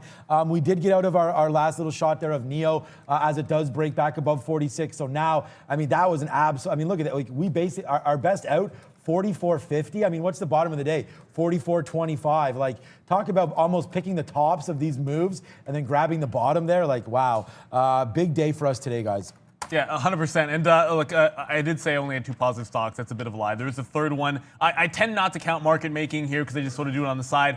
Brennan mentioned this deal in the UROV. Anybody looking at this up 94%, unless you have direct market access and you plan on market making, just look away. It's not going to move for the rest of the day. I highly anticipate we'll have like a 3 or 4 cent range, which I will take advantage of. But if you can't, don't waste your time doing it. Let's go back to a couple of other names here. We have mentioned, of course, that NEO was leading the pack, but that doesn't mean there aren't a few other names that are making some moves. XPeng here, it just bounced off of a 42 level, and that sticks out not just because it's my favorite number in baseball, but we're watching that one with some consolidation around that price a little bit earlier. Now, if this gets back up to yesterday's highs, not this little wick here, but I'm talking about this like 47, 25. If it can't get through there, I think maybe there's a secondary short in XPeng. So obviously, we're going to have a look at some of the other EV space as well and try to give our thoughts, not just NEO. I know it's in front of everyone's mind, and it should be. But XPeng, Li Auto, these are also all on the move. XPeng actually back to positive on the session. If it can't get through 47, I'd look to short that one as well. Yeah, I'm not even looking anywhere else right now. I'm trying to watch a little bit on Palantir here. Not really doing anything, obviously, as we continue to talk about it, but we did get out there on that 20 break, and this is what I'm talking about. Like, it was worth it because it was 10 cents in the money, then we wind up losing 10 cents, and then it drops all the way to 14.85. Like, you got to watch out for these plays, man. This is why I'm talking about, like, being on the show. We do miss opportunities. I did talk about getting some out up here. If you did have that chance, I think it's good, but I do like Palantir for the long term, so we're going to watch out for that one. Bitcoin looks like it's trying to break through 16,000 now. To the downside, I'm short, but not really doing anything right now. We were short up here and covered. It's not doing much, but I do talk about everything that we trade here. ACB still trying to make money as well on that trade, but right now that's hovering right here. It's not really moving. Disappointed in the volume today for ACB. So I'm going to get out flat on this plug, but I want to go over to ACB because there was a fantastic opportunity on this stock, and it feels like it could do the same thing again. If you go back a couple of sessions ago, I want to make sure I get to the 15-minute here. There was this. Come on. Let's see if you can. Oh, that's Toronto. Can't look at it in Toronto. I could have shown you the same levels, but it's a 650 price that I want to show you, so got to look at it in New York. A couple of sessions ago, this is what happened. It based out in the morning off of 650, and I said to you guys, there was a buyer down here, and it wasn't just some lazy 650 size buyer at that price. It was more every time it would break down, someone was marketing it back up like 5-10 cents for volume. We took some scalp trades off of it, but look what happened in the afternoon. When it retested that level, it rocket shipped off this one. Sean had a fantastic breakout trade. 680 was the breakout on that. 650 is what held. It's looking like the same thing could happen. We had a bit of a 7 bounce earlier in the morning. If in the afternoon we're still grinding and retesting that level, there could be a break. So if it's like 1:30 or 2 o'clock, whenever that happened a couple of days ago, I could see the same thing happening in ACB. I wasn't long, still holding it off that level. Today, if 7 hasn't broken, I want to be long going into the afternoon, something, just in case it does another jailbreak, guys. Okay, yeah, we just went short again on NIO, so we're going to wait to see if there's any love into that one here. So NIO right now short again. We're going to use 48 as our out. So we just took a short at 47.48, but we're going to use 48 to the high side. We'll average into that one into the 70s and then just see one last chance. It doesn't suck. Don't get me wrong. It's great making money, but sometimes when you have a little bit in the kitty, you seem to take a little bit more risk now. And we did give some back on this short there. We did, actually it was right here, 46.15, and we got out at 46.50. So we did give a little bit back there. We just took another short, 72, as we come back to the downside. There it is, another 20-cent win right here for NEO. We'll take a little bit off. I just want to go to, like, if we're going to be talking about ACB, we should at least be looking at some of the other names. I just want to note that more positive than ACB, and maybe should have gone long in. If it would load, I was going to note that after you're making a bit of a move to the upside there, my chart just froze in there for a quick second. If you can cover, Sean. Yeah, I can cover that. That's for sure. NEO right now, guys, big time win. Another 75-cent winner. Boom! This is what we're doing on the show, Valeria. I see you got the jacket on. She's a little bit chilly right there, but your boy's going to take $1, Valeria. Boom, there it is again, another dollar on NEO. We just keep on spinning it, guys. This is what we're doing today. It's money, money, money time. On end of the I to the O. Look at these shorts. Like we were very, very patient. We wait for it. Yada, yada, yada. Bang, bang, bang. Now we're almost out. We took out 2/3 of that one. Boom, boom. Let's wait for the more downside on that one. Yeah, it's a good day today, if you can't tell. NEO going to the downside right now. But like Neil said, like being positive on 2 or 3 stocks sometimes is all that matters. I'm not positive on a whole bunch either. It's just the winners have been big, and that's really what matters, right? And I think that perfect. The thing is that waiting. What I was going to say, sorry about that. Randy's killing me. What I'm talking about is awesome. Properly being planned your risk, right? And I think Neil did touch on that. Is that as long as you have a good risk profile, even if you're 1 for 10, you can still be positive today. What's up, B? We just tested 33 again on that last little dip there on this Lee Auto. Big volume came in once again. So volume alert there, guys, on Lee Auto. Another one that's come all the way back to where it was yesterday afternoon, guys. Booyah. So I was trying to show you guys Afria. My charts are back here. You saw ACB trying to bounce off 7 even, but you're also looking at the sideways near the top end of the range on Afria. So in the event that there's a breakup in any of these cannabis names, watch out for this like 570 area. Like, it's only about 10 pennies away here, but if 570 goes on Afria, I think this one could get a little spicy in its own right. So it's not just ACB. I want to make sure you guys got this look as well. Nice little channel being put on in Afria. You see the last couple of sessions. It did have a bit of a sell-off, so I would expect this 570, run into some resistance at 6, 610, and 650. So I'll be going long on a break of 570. That's from a couple of sessions ago, that high. Loving this channel here. Okay, so NEO, just to give you guys an update here, we are going to wait for 48 to break. So other than that, I'm just going to hold this last third. It doesn't, like, we're short at 73. We just took a $1.50 winner or $1.20 winner there. So whatever, we'll wait on that one. If we lose 25 cents on the last piece there. I'm sorry, I'm talking so fast today. We're just super, super excited about what is happening here. I'm wondering if DraftKings, again, this is another stock that we are negative on here today. This is actually my most negative stock. Is that a word, most negative? Stock here today. Yes, it is. Okay, good. Down 5% and looking like it wants to go a little bit down. But if we do break 43.60, these are some of what I like to look for here on this. Whoa. Right there, this ellipse. I like that. I just got to learn how to use it. If we zoom back out here, it's trying to base out right here, but look, it could break this bottom, guys. 43. If we break through 43, let's go short DraftKings on a break right now, guys. There goes NEO back to the upside. We're out of that one, but we clean that one up, guys. DraftKings break below 43. Let's take it, or 43.60 to the high side. Let's put a basket order in here. I guess a bracket order, sorry, to bracket this one. 43 is coming right now. What up, B? We had earnings on this one a couple of days ago. Westport Fuels, 10% here. You can see on the daily chart, went from $2 up to $2.65. So 3 days in a row upside. Just made a day high there on a volume alert. So WPRT. Guys. I mean, just come back here just for a quick second. I'm not in this, and I'll go throw it to Neil in a minute, but there's that 43 break. Look what happens instantly as I was talking about it, all the way down to 42.80. So, yeah, that's DraftKings. Yeah, I want to go over to JWS. I talked about the break that I put on, why it didn't add on a bit of a dip. This is sort of why it's now leveling off. It looks like it wants to roll here, and if it can break what was that price I was talking about on a dip earlier, 11.85, it breaks that. I'll be looking to short in JWS. It should be a good one. Obviously, there's a lot of fish to fry here. I do have an order I mentioned to you guys on Afria to sort of double dip here, long on ACB, and taking a break on Afria as well. But there's a couple of other names that I want to make sure we cover, and sort of going back over to the EV space. XPeng is making a bounce as well to the upside. I want to look at a higher time frame just so you guys can see. 15 minutes is going to be the best because you have big moves that are so big on the last couple of sessions for all of these names. The 1 minute chart is going to be entirely useless to you at this time of day. I want to see if we can get, like I said, back to this 47 here. It did pull up to 46, and it might roll over here, but I wanted to challenge what I expect to be resistance before I jump into this short position. Now, Sean talked about being patient for reload on NEO. I'm trying to be patient when it comes to shorting in either Lee Auto or an XPeng here, and it would be this 47 area that I would take my shot. Pre-market bottom, previous session support area. So I know it looks like it might turn. I'm going to stay away from it until we get closer to 47. Okay, what stock was that? That's XPeng. XPeng, okay, good. Yeah, I was looking at Lee Auto, so I just want to make sure that we weren't talking about, I didn't know if you said 37 because I was going to say 36. You don't want to cross the streams. You don't want to do that one. Yeah, wow, yeah. We don't, definitely not.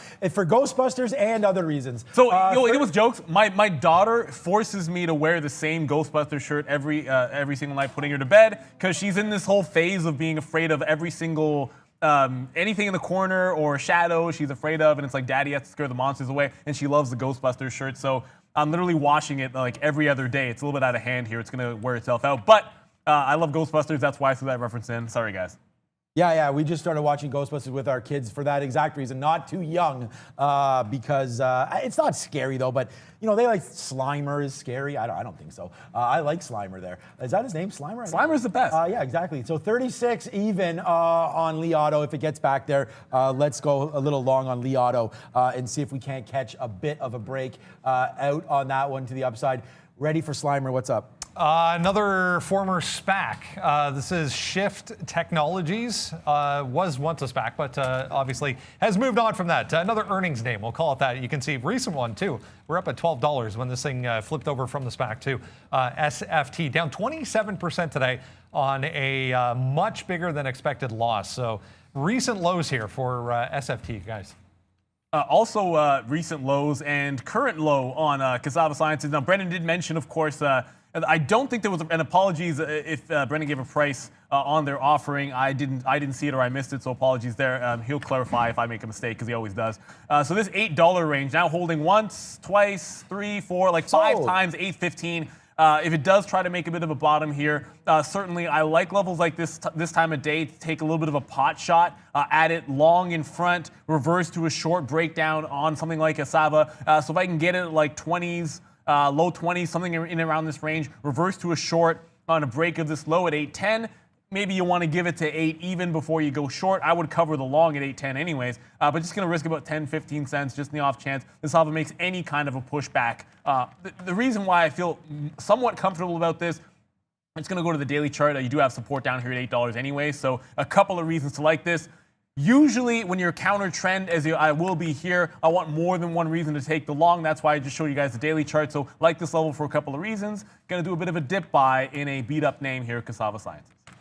Yeah, I mean, I like the dip buys today. Like Neil mentioned, though, there's a lot on talk today for us as we continue to watch some of these names. I do like Li Auto if it does break above that level, $36. So we're watching that, but it looks like it doesn't want to do that right at this second anyways. So we're going to wait on Li Auto as it just keeps coming down. Maybe we have to go back to the big dog. And by the big dog, of course, you know what we mean by that one. NEO, we can look to see what that's doing quickly. 48.20, yeah, so we did get out nicely there on that out there at 48 as it ripped all the way to 49. I still think that we got some feelings about this one, maybe coming down even more now. We're going to find a good spot for you on NEO, but right now, not 100% certain on where to go long or short on this one. Just pretty choppy here on that Citron report, guys. You know what? I just realized that I don't know if either one of us has hit this today. Got to remind you guys what's coming up, and this is going to be by far the best one ever for multiple reasons. We had a good friend Jeff Mendel come on here on the show live when Hertz was delisted. Time to talk about what happens when a stock is specifically Hertz. I can't even keep it together here. I love this picture. I think it's a nice CD cover there. Yeah. Jay and Silent Bob. I saw someone say that before. I'm a huge fan. I got the Silent Bob look there. So Snoochie is going to be the word of the day. Either way, check it out on the Market Wisdom page. I know people are trade heavily in some of these names. They get delisted. What can you do if you're holding it? What can you do to make money trading? I know Sean will trade some pink sheet names or OTC names. Hertz, obviously a big one. Check it out. Valerio's going to have the link for that one in the next 25 to 30 minutes. Take it, Sean, because I'm struggling here. Yeah. Okay, what's up, B? Kevin Smith reference there coming through on Sean's picture. I don't know if that's good or Yeah, I don't know either. That pick is awesome. Polar Power, guys. It. We talked about POLA a little bit earlier. Just made a day high here, 375 on huge volume. So buyers coming in here. 36% now for this POLA, guys. Guys, we don't know when we're getting that YouTube 100K button. I mean, we've applied for it. Let us know generally how long that does take. When we get it, yeah, probably a year. We'll see. I mean, I'm sure there's a lot of channels getting 100. So hopefully their excuse is probably that, understaffed. So we'll see. Now, that seems to always be the reason. Okay, NEO. No, I want to go over to Li Auto, sorry, on this one right now just to see. I'm wondering if we got to adjust where we're going to get in. It's really holding up quite well now here. So Li Auto holding up okay to the upside now. Doesn't drop down. What a great drop. That was a 31 on the Citron report. We talked about that. But Li Auto right now holding up quite nice. I just wonder if this is like the next leg to drop here. Could be coming fast and furious on Li Auto. Yeah. Because if you do break this level, 33.78, I'd say look out below here. 33.35 maybe is somewhere around here. So I'm watching Li Auto right now. I think I like it a little bit better than Neo. I'm adjusting my long through 36 if we can get that. Yeah, and so I'm looking at XPEV. I'm trying to pay attention to this one. I know it rolled over, or at least it's trying to off of 45.50. I was waiting for that 47, a little bit closer to that on XPeng here. If we get it, fantastic. You don't have to force any trades. This is that time of day. It is 11:20. It is Friday the 13th. It will come back to ACB. If it'll load, there you go. So once we break up towards VWAP, I'm going to start taking profit off this one again. No matter what happens, even as you can see these turquoise when I'm buying and yellow when I'm selling, I'll fix these up so you can see the better on the chart. That would make much more sense. But once we break through this area here, this 735, 740, I still want to be long. I want to make sure I'm holding along if you get a jailbreak in ACB. So I will take profit, scalping it out more aggressively like I should have been doing all morning, but got to hold. I think there's an opportunity for a bigger move. And ACB, I also have that Afria order in case that one breaks 570. I'm going long. That's more of a channel break. ACB is buying in front of support. So a couple of ways that I'm playing the cannabis space here during lunchtime and going into the afternoon, guys. Yeah, this ACB trade, I know it's the only trade I have on. I mean, we have basically no LFT today, so it's been a good one, lost from top there. So I'm just still waiting for this to go. It's been a snooze fest on ACB. Let's check out AMD, though, another name here that we do like, $82 right now on advanced micro devices. Okay, 81.70. It looks like, this is the thing. We're building these levels right now, guys. Like 81 right here, 81.60, a good one to go long, I think, if we can break that. Maybe 81.70, even this bottom right here, a good little spot to go if we can find it on AMD. So what time is it? 11:23. Okay, let's change over quickly to a 3-minute chart. It gives me a little bit longer view of some of these levels. Yeah, this looks actually pretty good right here. We do have some support down here. Yeah, 81.50. Let's go long AMD, a small little shot. 81.50. If it gets to 81.80, we'll go even longer. But I like AMD through 81.50. What's up, Brendan? Another earnings name, guys. Net Element, NETE, NASDAQ, 6% still, but we're hugging this $8 level. This is $8 right here, so getting really tight here, around $8 on net. Earnings were better than expected for this one, guys. We talk about pick your spots and pick your poison at this time of day, getting into lunchtime. And thank you very much, Brendan. Look, here's the thing. Like, you see something like this, and it's just going to give you a potential trade in either direction. So you see something that's going to be up like NETE here, net. You're going to see it fail to break out higher than this $9 area, which it makes me favor the short just a little bit when I see that, given that it failed exactly at 895 top, and you look at the daily chart. So I like this one. If it breaks at 780, you're going to see me pop into a short position, and I probably owe you a bunch of beers because I keep saying it over and over again there, Brendan. But I'll owe you another one if that does work out.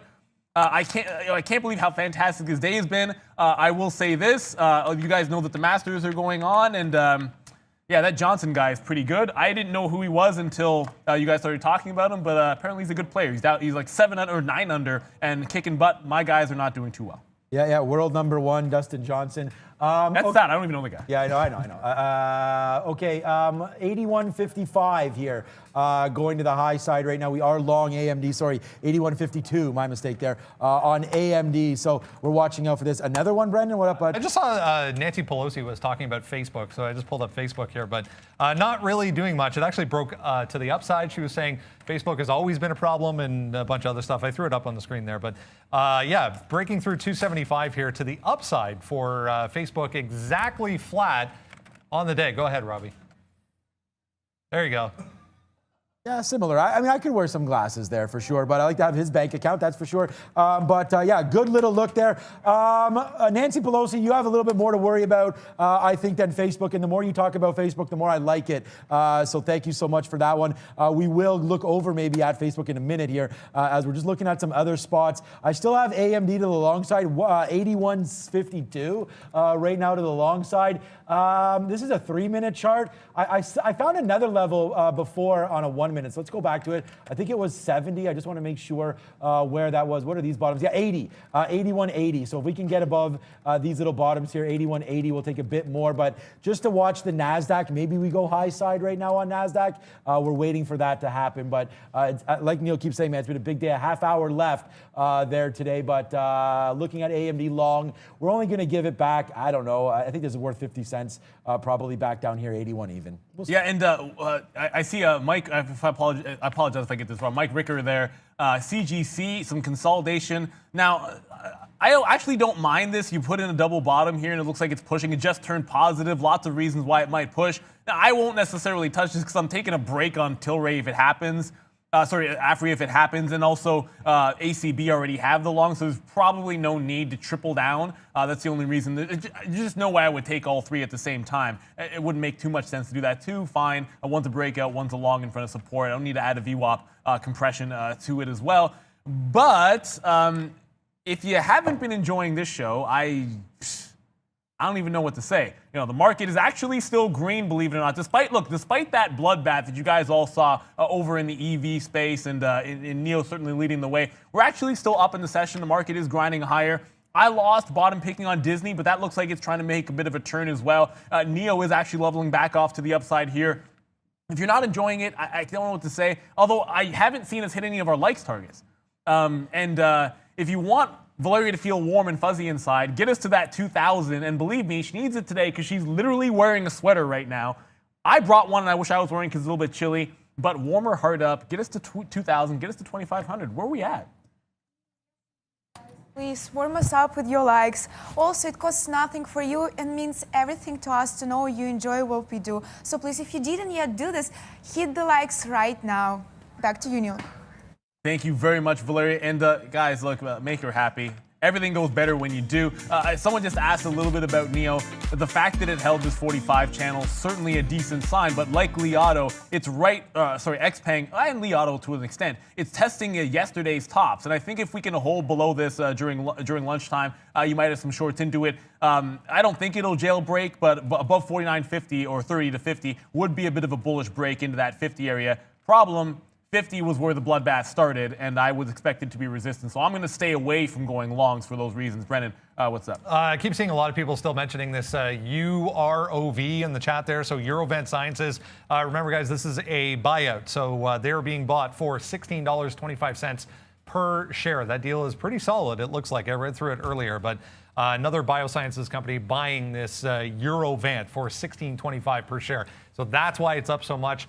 Don't expect it to go anywhere because it does sound pretty solid, guys.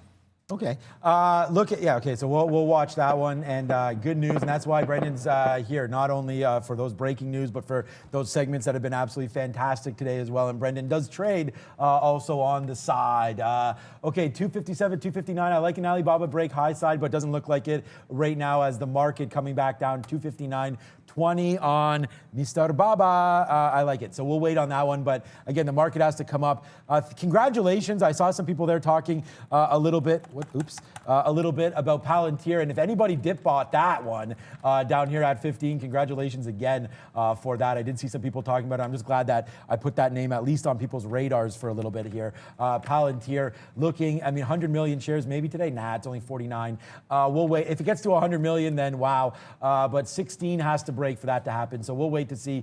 I'm going to go long if it does break 16 and just try to play some momentum higher here on Palantir, guys. I want to jump over to Pinduoduo. It made another crazy move to the upside. You know they've been happening. 149 previous top. Brennan gave this one to you guys a little bit earlier in the session, and obviously there was a good trade to be had. It just reversed off of 149.74. These are fresh highs, so there's no obvious levels. 150 seems pretty obvious. So if it goes sideways here, I'm going to take a stab at this one off of a 150. It's that time of day where it's a double top. certainly this little consolidation and breakout, there would have been people taking this long on consolidation. There would be people taking this break when it broke 149. They're all long at this point, and I feel like if it rolls over from here, that puts a good risk to reward, and we could take advantage of maybe some covering on the long side on Pinduoduo. So I'm going to jump into the short here, guys, off this 150 level on Pinduoduo. What a fantastic run it's had the last couple of days. There was a good short yesterday. Hopefully, there's another one here today. Somebody's got Valeria feeling ways over there. A lot of chatter and laughter for Valeria. So we're going to find out what that's all about. Okay, AMD is falling back down a little bit. We didn't take a big position, so we still have the opportunity to average into this one here on AMD. Yeah, that breakout just obviously didn't work. It went in the money like 3 pennies, and now we're going to pay the price for this one. 80, what is that bottom? 80, so we're going to hold it till there anyways. I think we can average in here, but I'm really worried about the NASDAQ here, guys. Today, I'm very negative. I raised capital yesterday. We did talk about that. I did sell some positions yesterday in the afternoon, including Spotify. I sold some Spotify. I sold some Chewy. Yeah, Spotify I only sold at 259, so that's whatever. And then I sold some Chewy yesterday as well. I think that's up today, is it? No, down. So whatever. I did get rid of some Chewy. I got rid of some Palantir at 1505. You guys heard me talk about that. And then we sold some True Leave, which is a cannabis play. So we raised some capital. I think it's getting time to buy, watch the market fall down. Inverted ETF, SPXU on the AM. I think we'll buy a little bit of this tomorrow or tonight after the show. AM. We're just going to give you a quick look at this. This is an ETF that is, I think it's double or triple the S&P 500. Watch the chart on this one. It's just been nasty here to the downside. You see it spike up there in March, obviously, from 17 all the way up to 42. And then the market's just been on a bull run. You guys all know about that, all the way down now to these levels. We're basically, market's almost at all-time highs. So that's why this is down. And I think this is a good one if you wanted to have some protection for your portfolio. And I just said I couldn't live with myself if I didn't do it. So here we go. And already not screaming to the upside, already trying to get back to the upside on Pinduoduo. I got the short here. 149 even essentially is going to be my price. I did give myself some room to add to this position. If it makes another, so a couple of ways that I would do that, just to let you know. If it pushes up, fails to break this current high, which is 149.74. I'd add some on the way back down. Otherwise, if it just sort of breaks down below this 149 and holds a 148.50, sort of that previous top area, I'd add to the position down here if I could. So I left myself some room just in case it's going to go sideways throughout lunchtime, or at least this time of day. I want to be able to have an advantage to take some more shares. I like to get into this more when it goes sideways as opposed to just standing in front of the sword. That's why I'm going to leave myself some room. But Pinduoduo, it's already given you, and let's go to the higher time. We already gave you this trade yesterday off of a double top. That was at the open. I'll be looking for something a little bit different here at lunchtime. If I'm still holding this at like 130. It might turn into a break to the long side because I like those breakouts in the afternoon. I don't love the breakouts at this time of day before noon, but certainly if it happens, I wouldn't fault anybody for just joining this party. I'm on the short side, but I've been wrong before, and when I get out, I'm not the only person probably shorting that consolidation, so there could be some momentum to the upside on the break. Yep, exactly. We're watching here Bitcoin back and forth through 16, but not really doing a whole hell of a lot, to be honest with you. So we're going to wait to see if that does anything. It's just GBTC here. It does make a bounce. We are short, a little bit of a cover, but we're not super positive on that today anyways. AMD, we can talk about that right now as well. AMD, we just did take a reload down there at 12s, I think it was. So right now, no, it was 14s. No, that's right. 14. So now our average price 36. So a little bit back in. We did say that we'd take an average in if we did get near that consolidation spot. So happy with the way that's turned out so far here on AMD. But again, it's not really moving. That's just that little bump on the NASDAQ. Remember, if the NASDAQ breaks, we are going to get out of AMD at the low of the day. We're still down that 0.78, which you see the NASDAQ's positive and AMD's negative. So not a great little look here for AMD stock this morning. And I was actually about to tweet this up, but I'll let you guys know here as well. I've actually noticed, at least when I'm going over my results, either in the afternoon or on the train home, that when I take like a blue chip type of a name for a bottom pick, like a Disney here, and just watch out because Pinduoduo is making a break towards 150. So I am going to be getting more shares into that one if it breaks out. I'm not going long, but it doesn't mean you can't. Time of days matter when I bottom picked on these names. I've done a heck of a lot better in names like a Disney that doesn't necessarily have as much volatility. If I'm waiting till about sort of like 10:30 to 11 o'clock, closer to lunchtime, it doesn't mean that that's true. And then ultimately, I should just blindly only take it at those times. But I have to watch out and maybe lighten up the load and take less long when I try a bottom pick if it's going to be at like 10 o'clock as opposed to a little bit later on in the session. So I'm just making that mental note, guys, because you always want to make sure you're tracking your results, but not just tracking them, but going in depth. And sometimes time of day does matter. We dropped a video about that actually a little bit earlier on, and go ahead and watch that one. And if you do find that's true, lighten the load early and maybe take bigger positions if you find that you bottom pick or better or dip buy better at a certain time of day. You can't ignore those types of signals for you guys. Be wicked. Another one that reported earnings here, XPEL. Anyone noticing this? XPEL just on a bit of a tear right now. Just made a day high and then some. About $1 move there through day highs, 35.50 up to 36.50. This is an aftermarket auto part maker. They reported this morning, actually, that was better than expected. So another one, XPEL here. It's been on a tear as well in the daily chart, guys, 10%. All right, yeah, just looking at a few more positions here, watching this AMD kind of just doing nothing and trying to make a move, but ACB, just that cannabis name there as well. We haven't taken a look at my favorite stock, Mr. Softy, so we're gonna have a quick look at that one quickly. Ooh, nice move down to Softy today. Was not expecting that. I thought we'd see yesterday, I think yesterday, what were we at yesterday? 218 high, not 217 high, so yeah, a little disappointing to see that we're all the way down here to 214 today, but that's Softy, and it's gonna move obviously with the NASDAQ. So as the NASDAQ makes move lowers, watch out here. Nothing to look at. I thought we were a little bit higher, but I do like this break if the NASDAQ goes 215.15. I love Microsoft here. I thought they had one of the best reports of any of the tech companies. Them, Facebook, and AMD, if you're looking to pick anything up on the upside here, if the market does continue its downside move, pick up some Microsoft. Our last reload was at 201, guys. I'm just going to type this in the chat. It's a great question here from one of our members here, Dan McIsaac. Do we both go back and review our trades? All of us review our trades, and not just Brendan, Sean, and myself, but traders on the floor do as well. I think it's one of those things that you want to see how you win, how you lose, that kind of thing, so you know what your success is. You're going to see the top end break here in Afria. So you'll see it break a 566. Now, obviously you could take that pre-market high break. I just want to make sure you guys know that when I talked about this, I was looking at the last couple of sessions. So 570 going to be the level I'll take for the breakout. Pin duo. Let's go to the downside. I like it when these things work out, but it's not over yet. I got 49.43. So I talked about the two ways I could add to my position. One of them was going to be if it ran to 150 and held. The other was going to be if it consolidated lower. I would have preferred if it would have actually gone down. I'd rather actually have a worse price and have a harder rejection than see it grinding towards the top. But either way, we have the full position on. Hopefully it'll break to the downside for us here, but my stop is locked and loaded. I'm not going long yet on a 150 break, but certainly I'm definitely covering if it takes out this top. Yeah, we're looking as well at some of these positions that we have on right now, including AMD making moves back. So we're only 4 cents out right now. A good little pickup there for us on AMD, but still need more than that if it's going to do anything. The next position I want to talk about quickly was DraftKings. Yeah, big move down, man. I wish I would have been able to get out of some of this at the top side, but yeah, it's falling. We're still okay. I mean, we're long a ways ago, 35.83 or 35.23, something like that. We'll check that and get back to you. But there's been really no go on this name. We talked about when it was going to be breaking back downside 43. I think we talked about, what was that break? Oh, it was this break here. Yeah, 44. When that broke, we were talking about it, and look at that move to the downside. So if anybody has that one, congratulations, but it just looks right now like DraftKings, there's no sort of bottom in sight. I would look for this.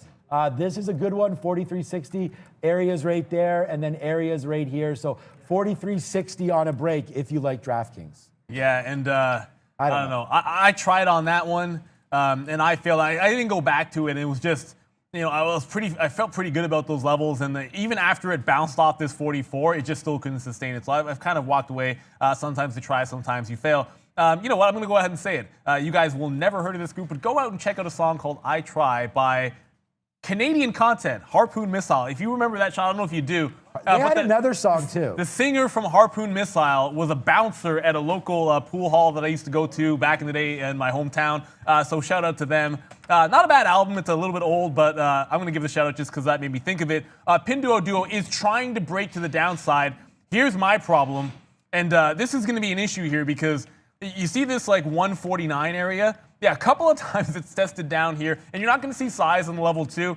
But there's been a lot of buying, or at least, I guess, shares to chew through when it comes to the dark pools. A lot of volume that's holding it up at that level. So obviously it's going to need to break through here. For those of you that have a bullish tone on this, just let you know there is some support there, especially in the dark pools from what I'm seeing down around 149. If it breaks through, obviously that's good for me. If you're holding along and it breaks the other way, congratulations. I'll lose and you guys will win. Or if you're taking a 150 long, note that there is support at 149. Maybe that's where your stop should be if you take a breakout there. Yeah, so I actually really like this DraftKings spot here with 20 minutes to go. If we can get up there, I don't know if we get there, but if you guys are watching this in the afternoon, especially if the NASDAQ goes, which putting right now AMD back into the money, 43.58. You may, if you're watching the show now, welcome. You may notice a little slower tone right now. We went crazy off the open. That's when a lot of the trading is done, and this is when I sort of go into chill mode a little bit. We would take more time, look at our spots, average in when we need to, take smaller risks, and just try to keep on adding, man. I don't have any loss from the top, which means that I'm at the highest spot I've been at all day. We're going to make sure that we don't throw bad money, good money, bad money after good. I always screw up those sayings. So we're going to wait on this one. That's why we're very, very light here. We may take a little bit off of AMD for flat here because it has come back, but we don't want to take flat trades. So if we can get into the 50s again, mid 40s, I think we can take 10 cents. So I'm going to put an order right there and take out 10 cents of half of this position, guys. Oh, wow. I see everyone asking about CCL here. I didn't have it on my radar. I know, Sean, you mentioned it earlier on in the session, so good luck to anyone involved in this little break. Obviously, 15, you're going to look at yesterday's action, but let's talk about where it's approaching here. Heavy consolidation and a clear sort of pivot to the downside at about 16 to 16.30, maybe even call it all the way up to 50. So for me, that's what I'd be looking at for a bit of a reversal trade at lunchtime if it gets there. Certainly chewing through this 16 level as we speak. As I just mentioned, that buying on Pinduoduo at 149 is held. If it were a break at that 150, it is worth noting that there was some serious support on the dark in the dark pool down at 149 even. But now I'm looking at this CCL, and I'm going to wait for 16 to 16.50. That's where I'd love for it to turn and take a short. It's got to be that price or nothing for me. Yo, what's up, show? I got the water going on here. One of our guest traders of the day, Doctor. I'm doing it, Doctor. I'm keeping these kidneys clean. And I saw you in there on the chat. Thank you for the love and the support, show. A great trader there. Look at this, guys. Out. So we're out right there for 10 cents on this position. I told you our average price was 36. You could see it now. Well, now it's 26. So now we have a 20-cent winner. And man, the money just keeps spinning, man. Slaying these dragons, guys. Over there at the big screen with what segment is this? Morning wrap. Let's wrap it up.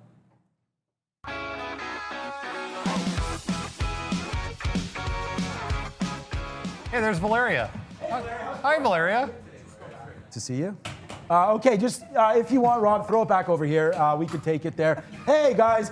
Yeah, this is what happens when Randy's on the board. Good job, Randy. Yeah, he has no problem saying stuff in our ear. But then when it comes to actually doing his job, Randy... That's cold. That's playing around, Randy. You're the best. Sean, just a quick second here. Pinduoduo just broke 150, so I just got out, just took the hit. Be a 60-penny hit on PDD. If you're looking for that jailbreak to the upside, 149 stop wouldn't be too bad. I don't like a breakout at this time of day, so I'll stay away from it. Just letting you guys know that short did not work out for me. It felt a little bit dicey. The dark pools win, and I lose on Pinduoduo. We will get that shot locked and loaded and ready to go for Brendan to do that segment. And if this turns out to be true, that the 150 break is a failed break, I will try one more time, likely on Pinduoduo, but not until I see that support at 149 broken. I'm not going to short off of that or in front of it. I need to short behind it or below it at least. So 149 would have to break before I jump into a Pinduoduo short. That is definitely for sure.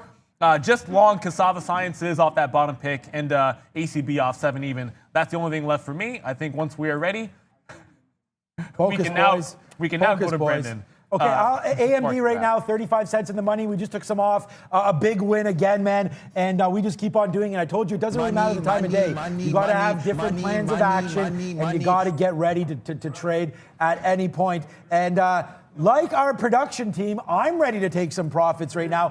50 cents to the upside right now on AMD, guys. A nice little 50-cent winner. Let's take it out at 55 on this one. Bang, there it is. Sorry, did I say 50 cents? 40-cent win right there on AMD. You are welcome. Been a long one today, obviously. It's Friday the 13th. With that being said, over to Brendan. I think we're ready. You're ready. Go. I mean, Randy's been away for a week. It's Friday. You can't tell. Let's have a look at North American markets, guys. We're still nicely higher to wrap things up for the week. 0.8% here for the S&P 500, the Dow, the NASDAQ. This is too big, obviously, so we'll just skip right over this. We'll talk about some individual symbols here. Top symbols today, yeah, NEO, what a move to the downside. 30, that's per share, P&L. LI, Li Auto, $14 over there, Palantir, and HOF.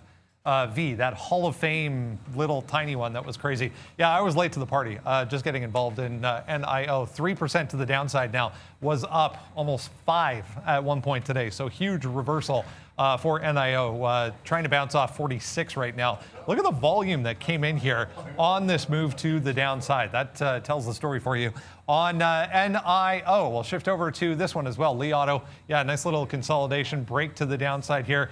$30 ended up being the level from yesterday, came into play there for Li Auto. I put up Palantir here because that was like the next one that would have been up here, but nice look for Palantir on the long side as well. $14.50 all the way up to $16. Having a problem with $16 now for Palantir. Guys, back over to you. I'm guessing maybe I should have reversed long on Pinduoduo at 150 with a 149 stop. It already just won a buck in the money for you there. At the bottom of that list is HOFV, and I feel like I don't want to just gloss over this because if you look at 930 for a gap retracement play, I mean, this is about as good as it'll get for getting an entry off a failed break. So you'll get positive news, of course, in NFL Hall of Fame, all that other good jazz. Brendan's already covered that very well. And I know he won on this trade, so that's why I like giving him props. You get this level here, and obviously a bit of a turn to the downside pre-market at about 320. Then grinding up into this, and I've lost doing this before, shorting in front, 320 breaks, and then immediately slams back down. This is where you're looking for an entry. You get that buying because people at the open, positive news, they try to take it to the upside, and when it fails at a key level, oh goodness, if it never retraces to that level, to short for the rest of the day almost every single time. That's exactly what you see here. So almost a perfect look here on HOFV. I wish I had it, I didn't. I know Sean didn't trade it, so obviously you can see the results there. That's obviously Brendan doing fantastic on that name. I'll go back to Pinduoduo, pie in my face for this one. Yeah, it's gonna. There was that buyer at that buying that I saw in the dark pool there. I tried to show you guys. Obviously it won out, so I lose on the short. It's looking like it is jailbreaking to the upside, so I'm not touching this one unless it goes parabolic, halts, or some kind of thing to the upside. I can short that, or back below 149. So that's the two ways I'll touch this one again. I've already taken my paper cut. No need to compound that. And I should have gone long. Oh, I'm here. Yeah, I mean, go long. I was looking at Alibaba to go long, but I am going to cancel that right now. I can actually cancel all my AMD. Like, nothing's in trouble for me right now, as it's the only position I have is AMD, and we're watching it like a hawk, but not really. We're waiting for that one. I am waiting for DraftKings still to go. Look, man, it's been a big show. Follow us all on Twitter if you're just joining us for the first time now. A good way. Hey, what's up? A good way to find us there. Okay, AMD, I see you now. This is just a 43-cent winner, man. As we go backflips, as we go, keeps going to the high side right now. AMD, a big win for us. Was not expecting this late in the day, but there it is, man. Let's just slay some dragons. We haven't done that yet today, but here's another big win for us, guys, on Advanced Micro Devices, Mr. Wicked. Did you guys have Dustin Johnson? Yes. Both of you? Did I? I don't know. I don't know. 3-shot lead now for DJ, guys. Holla at your boy. Masters update there. Yeah, 10 under for DJ.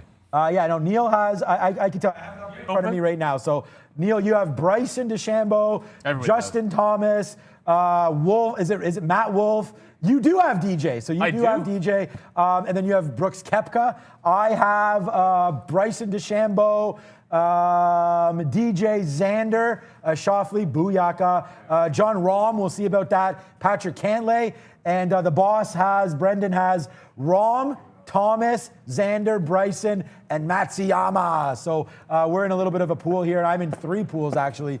So shout out to all the other pools. I've already given my neighbor what's up for that. I'm in his pool as well. Guys, I mean, this just can't get any better here on AMD. It's the only position that I have. Well, no, sorry. I have ACB, which is now rifling back to the high side here for me. And that's going to be a good little win for us as well. I'm pretty exhausted today, man. It's Friday.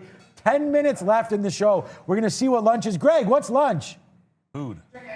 Chicken, how cooked? Chicken right now. So we'll hit a chicken dinner winner. Probably, it better not just be one of those, chicken breasts. You know it is. That probably is what it is there. Chicken dinner winner right there. We have chicken for food for lunch today. Oh, also, guys, it might be a good time to hit the fruit salad thing there. We'll hit it right now for you with only 10 minutes left. Hey, Valeria. It's fruit salad time. So today's fruit salad brought to you by cantaloupes and blueberries. You guys are just mean. But look, I want to go over one thing here. So I talked about the short trade and like that 149 significance of the dark pool there. But if you're holding along, like in pin duo, in a situation like that, and we have the advantage of direct market access, so I can see the tape and see what's going on at 149. But that's a reason why that if you were going to maybe take some out in front of 150, if you see a bid like that pop up, and especially a bit of dark pool buying, that can be a reason maybe cancel your offer. You got some support down there. Maybe trail it a little bit beneath that level. Just take advantage of when you see some actual support in your favor. This was clearly against me. That's why I was telling you about it. It was running in the way of my show. But if you're long and you see support like that, especially in the dark, that can be a positive sign for you guys. And you should always take advantage of it if you can. I only have a couple of positions on, and all I can say is it's about time. And I don't have my key ready. So, Sean, maybe if you can hit the weed Batman. We just broke VWAP on ACB. Like, it's about time. I just took it out at 7:17. So I got some orders out here to take it all the way to 7:30. I still am planning and hoping for a bigger move here. If it breaks 7:35, I'll have half of it on. See if we can't get a break in the afternoon for a bigger play. But been long all morning long. And finally starting to get some out here for the second time. Let's see if we can't get some continuation, guys. They keep throwing it over to me because I'm just chilling out here with the fruit salad as we go, guys. You can hit the other camera. This one maybe is a little bit better. We just got out of our ACB there at 20. We had to wait all day for it, but it did come through. That's ACB, 5 cents in the money, a pretty good one there. This is what we're doing. It's fruit salad time here. And then our other position here, we'll click on that, is AMD, and that's a 50-cent win now too. So with only a couple minutes left, I hope you guys enjoy your Friday. I hope you've enjoyed your week. We're wearing the merch today. It's been a good one. I think it's getting warm. Valeria can probably take off the pea coat soon. Today it is 8 degrees Celsius in balmy Toronto, Ontario, Canada. Again, I hope you're enjoying the show. ACB now, guys, look at this on the screen. All right, let's just go trade this now that we're in the money. 7 cents. And again, guys, like, we don't have really anything too negative today, man. DraftKings is a bit negative, but here's ACB now to the high side, $7.22, man. It just was there. Now it's $7.19, but we've been getting out of this one. Palantir, thank you, Brendan, for bringing up that 1450 level. If we reverse that, engineer this one, that's my hella long, guys. So if you're wondering, like, hey, how's he kicking his feet up and whatnot, if he hasn't got this already locked down right now, 1450, that was a monster trade. We were already, I told you right off the open, man, we already hit our goal. We had this Palantir, which was a monster. We had Lee Auto, which was a disgusting monster as well. 38 up to 41, guys. That's a $3 cash cow right there on Lee Auto. Then a couple more picks and more high side on that one. That was absolutely fantastic. Neo has been absolutely just a wild ride. You guys probably saw us going crazy on that one as well. Neo short, now making moves to the downside. That was pretty exciting. That was at 10:30, and now it's sort of settled down. I'm exhausted. We're going to find out how good that chicken is. Follow us all. I hope everyone has a great weekend if I don't get to talk about this anymore. Yeah, and I'll go, just one last thing. I know we're going to go to earnings because this story is not done yet, and the market is not done either. CCL tried to sustain that break through 16. I talked about 16 to 1650 as a bit of an area. Look, it only chewed through to like 1615, so I didn't really, it didn't really love that. It wasn't quite the push I was looking for into the top end of that range to be able to jump into the short. All that said, it looks like it is turning around anyway, so I might have missed the boat shorting in CCL. I'll take some more shares out of ACB when it cracks to 725 on the way to 35. I plan to have, like I said, half the position in the event that we do get a bit of a breakout on that name. As far as one last one goes, I did talk about Afria a little bit. So Afria is testing. It has not broken this 570. ACB is going. I'm looking for a 570 break on Afria. It's still at the high right now, 68. It's the even dollar that I'm going for. H to the Izzo. There it is, guys. We saw that. Get me at some 25s there. I saw that. It reminded me of that Hove stock, whatever that was there, for Jay-Z there and Beyonce and Peloton. We actually didn't even check out Peloton today because we don't need to. Look at this, guys. I mean, there it is. Another 9-cent win here. If I can get out at 25s, we should probably just punch out. There it is. I just get filled. Boom. We just got filled there at 25 on that little banger. So, boom. There it is. Another win for you guys. And you guys love this, so we'll do a Weed Batman. Neil called for it before. We'll hit it again. I've been in the building all week, man. Weed Batman, Alter Ego, Persona, I guess, coming through here. 725. This was a bad one, but we were able to get out, thank God. Reloaded down there and now out for this one. ACB, a big win there for sure. AMD, we're almost out of it. We have 10% left, and we're just holding this. I'm looking forward to the earnings board, guys. Brendan, what up? Yeah, I'll show you this one too. Teva Pharmaceuticals, guys, big move down a few minutes back there. There's an EU investigation into a specific drug that they produce. So 2.5%. I mean, it's not a huge move, but big spike anyways. 970 down to 920. It's trying to hold here. Volume already drying up as well. So yeah, it did give you a spike there, but not much follow through. 2.5% for Teva. Again, an EU, European Union, investigating one of their drugs. Yes, we are still in earnings season. Lots to get to next week. Big names coming up next week as well. These are either, I think they're mostly before the open on Monday. Not too much aftermarket tonight, but the big one there, JD.com, guys. Yes, sir. And this one already giving you sort of an obvious look on support in the event that things go south for JD. You can have a quick look at this $80 area. I mean, a little bit lower than that. It's cracked it a few times before turning around at 78. So there's an obvious support area that we can pay attention to and maybe have in our plans, and just in case things go south. 78 to 80 even is what I will be looking at. Now, obviously, there's not a heck of a lot more when it comes to the earnings names, but if you haven't noticed today, there was some movement in the EV space. If you're not watching that come Monday, I'm not sure what you're doing, guys. We got to make sure we stick to what is hot. I know I made some mistakes ignoring NEO a couple of days in a row. Well, I traded in the afternoon yesterday, but ignoring it a couple of shows in a row in the morning. Not going to be doing that on Monday. I don't think. I mean, Sean, I just saw JD. Anything else interesting that you've been watching? I mean, Tyson Foods. I mean, we can look at Beyond Meat. Tyson Foods has that Impossible Burger, so we can see if that has any sort of legs to it. But here's Beyond Meat. We didn't look at that much today. Yeah, nothing really going on for Beyond Meat. So we'll wait to see, down 1.75%. Yeah, Tyson Foods, interesting because they do have that Impossible Burger. So we'll see if they have any negative news on that. But I'm pretty bullish about that space. And there's one more thing we got to do before we wrap things up. And obviously, look, it's been a fun one. I want to thank everybody for all the support and all the love. And on that note, let's see what National Day it is. I might have given it away, but let's go to Valerie. Thank you, Neil. And hey, guys, thank you for spending this trading week with us. And thank you for all the support. Please don't forget to subscribe to our channel and hit thumbs up, as we're just 200 likes away from getting 2,000 of likes. So I wish you a wonderful weekend and happy National Kindness Day. All right, I mean, no better of a day. I mean, especially in these times, guys, be kind to your neighbors, be kind to everybody, and I hope you're already kind to your family. We just got out of AMD for a nice little win there. Happy Friday the 13th to everybody. It has not been a disastrous day. It's been a fantastic day so far. We lost money yesterday on Palantir, made it back today at our 0 LFT. It's been a fun day. My call for Palantir, actually, even on Monday, man, we could break that 17. Let's see what happens over the weekend. And because we got to do it one last time, let's show you guys. Look, this is going to be a good video because I know we trade a lot of names that are in play. Hertz certainly was, even before it got delisted and moved over to the OTC market. So check this video out. I think it's going to be a fantastic one. We had a special guest for it. I don't want to spoil it. You've probably seen him before if you watch the show. Valeria has dropped the link, so you can check it out on our Market Wisdom page. The Hertz delisting explained. Like I said, it's been a fantastic week. The week is not yet over. It is Friday the 13th.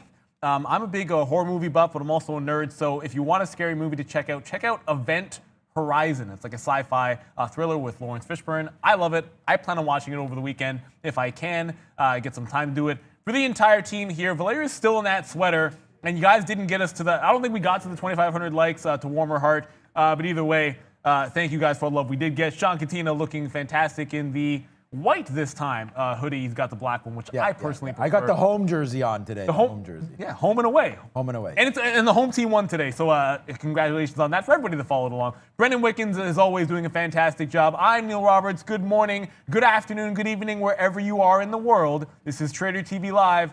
I'll see you next week.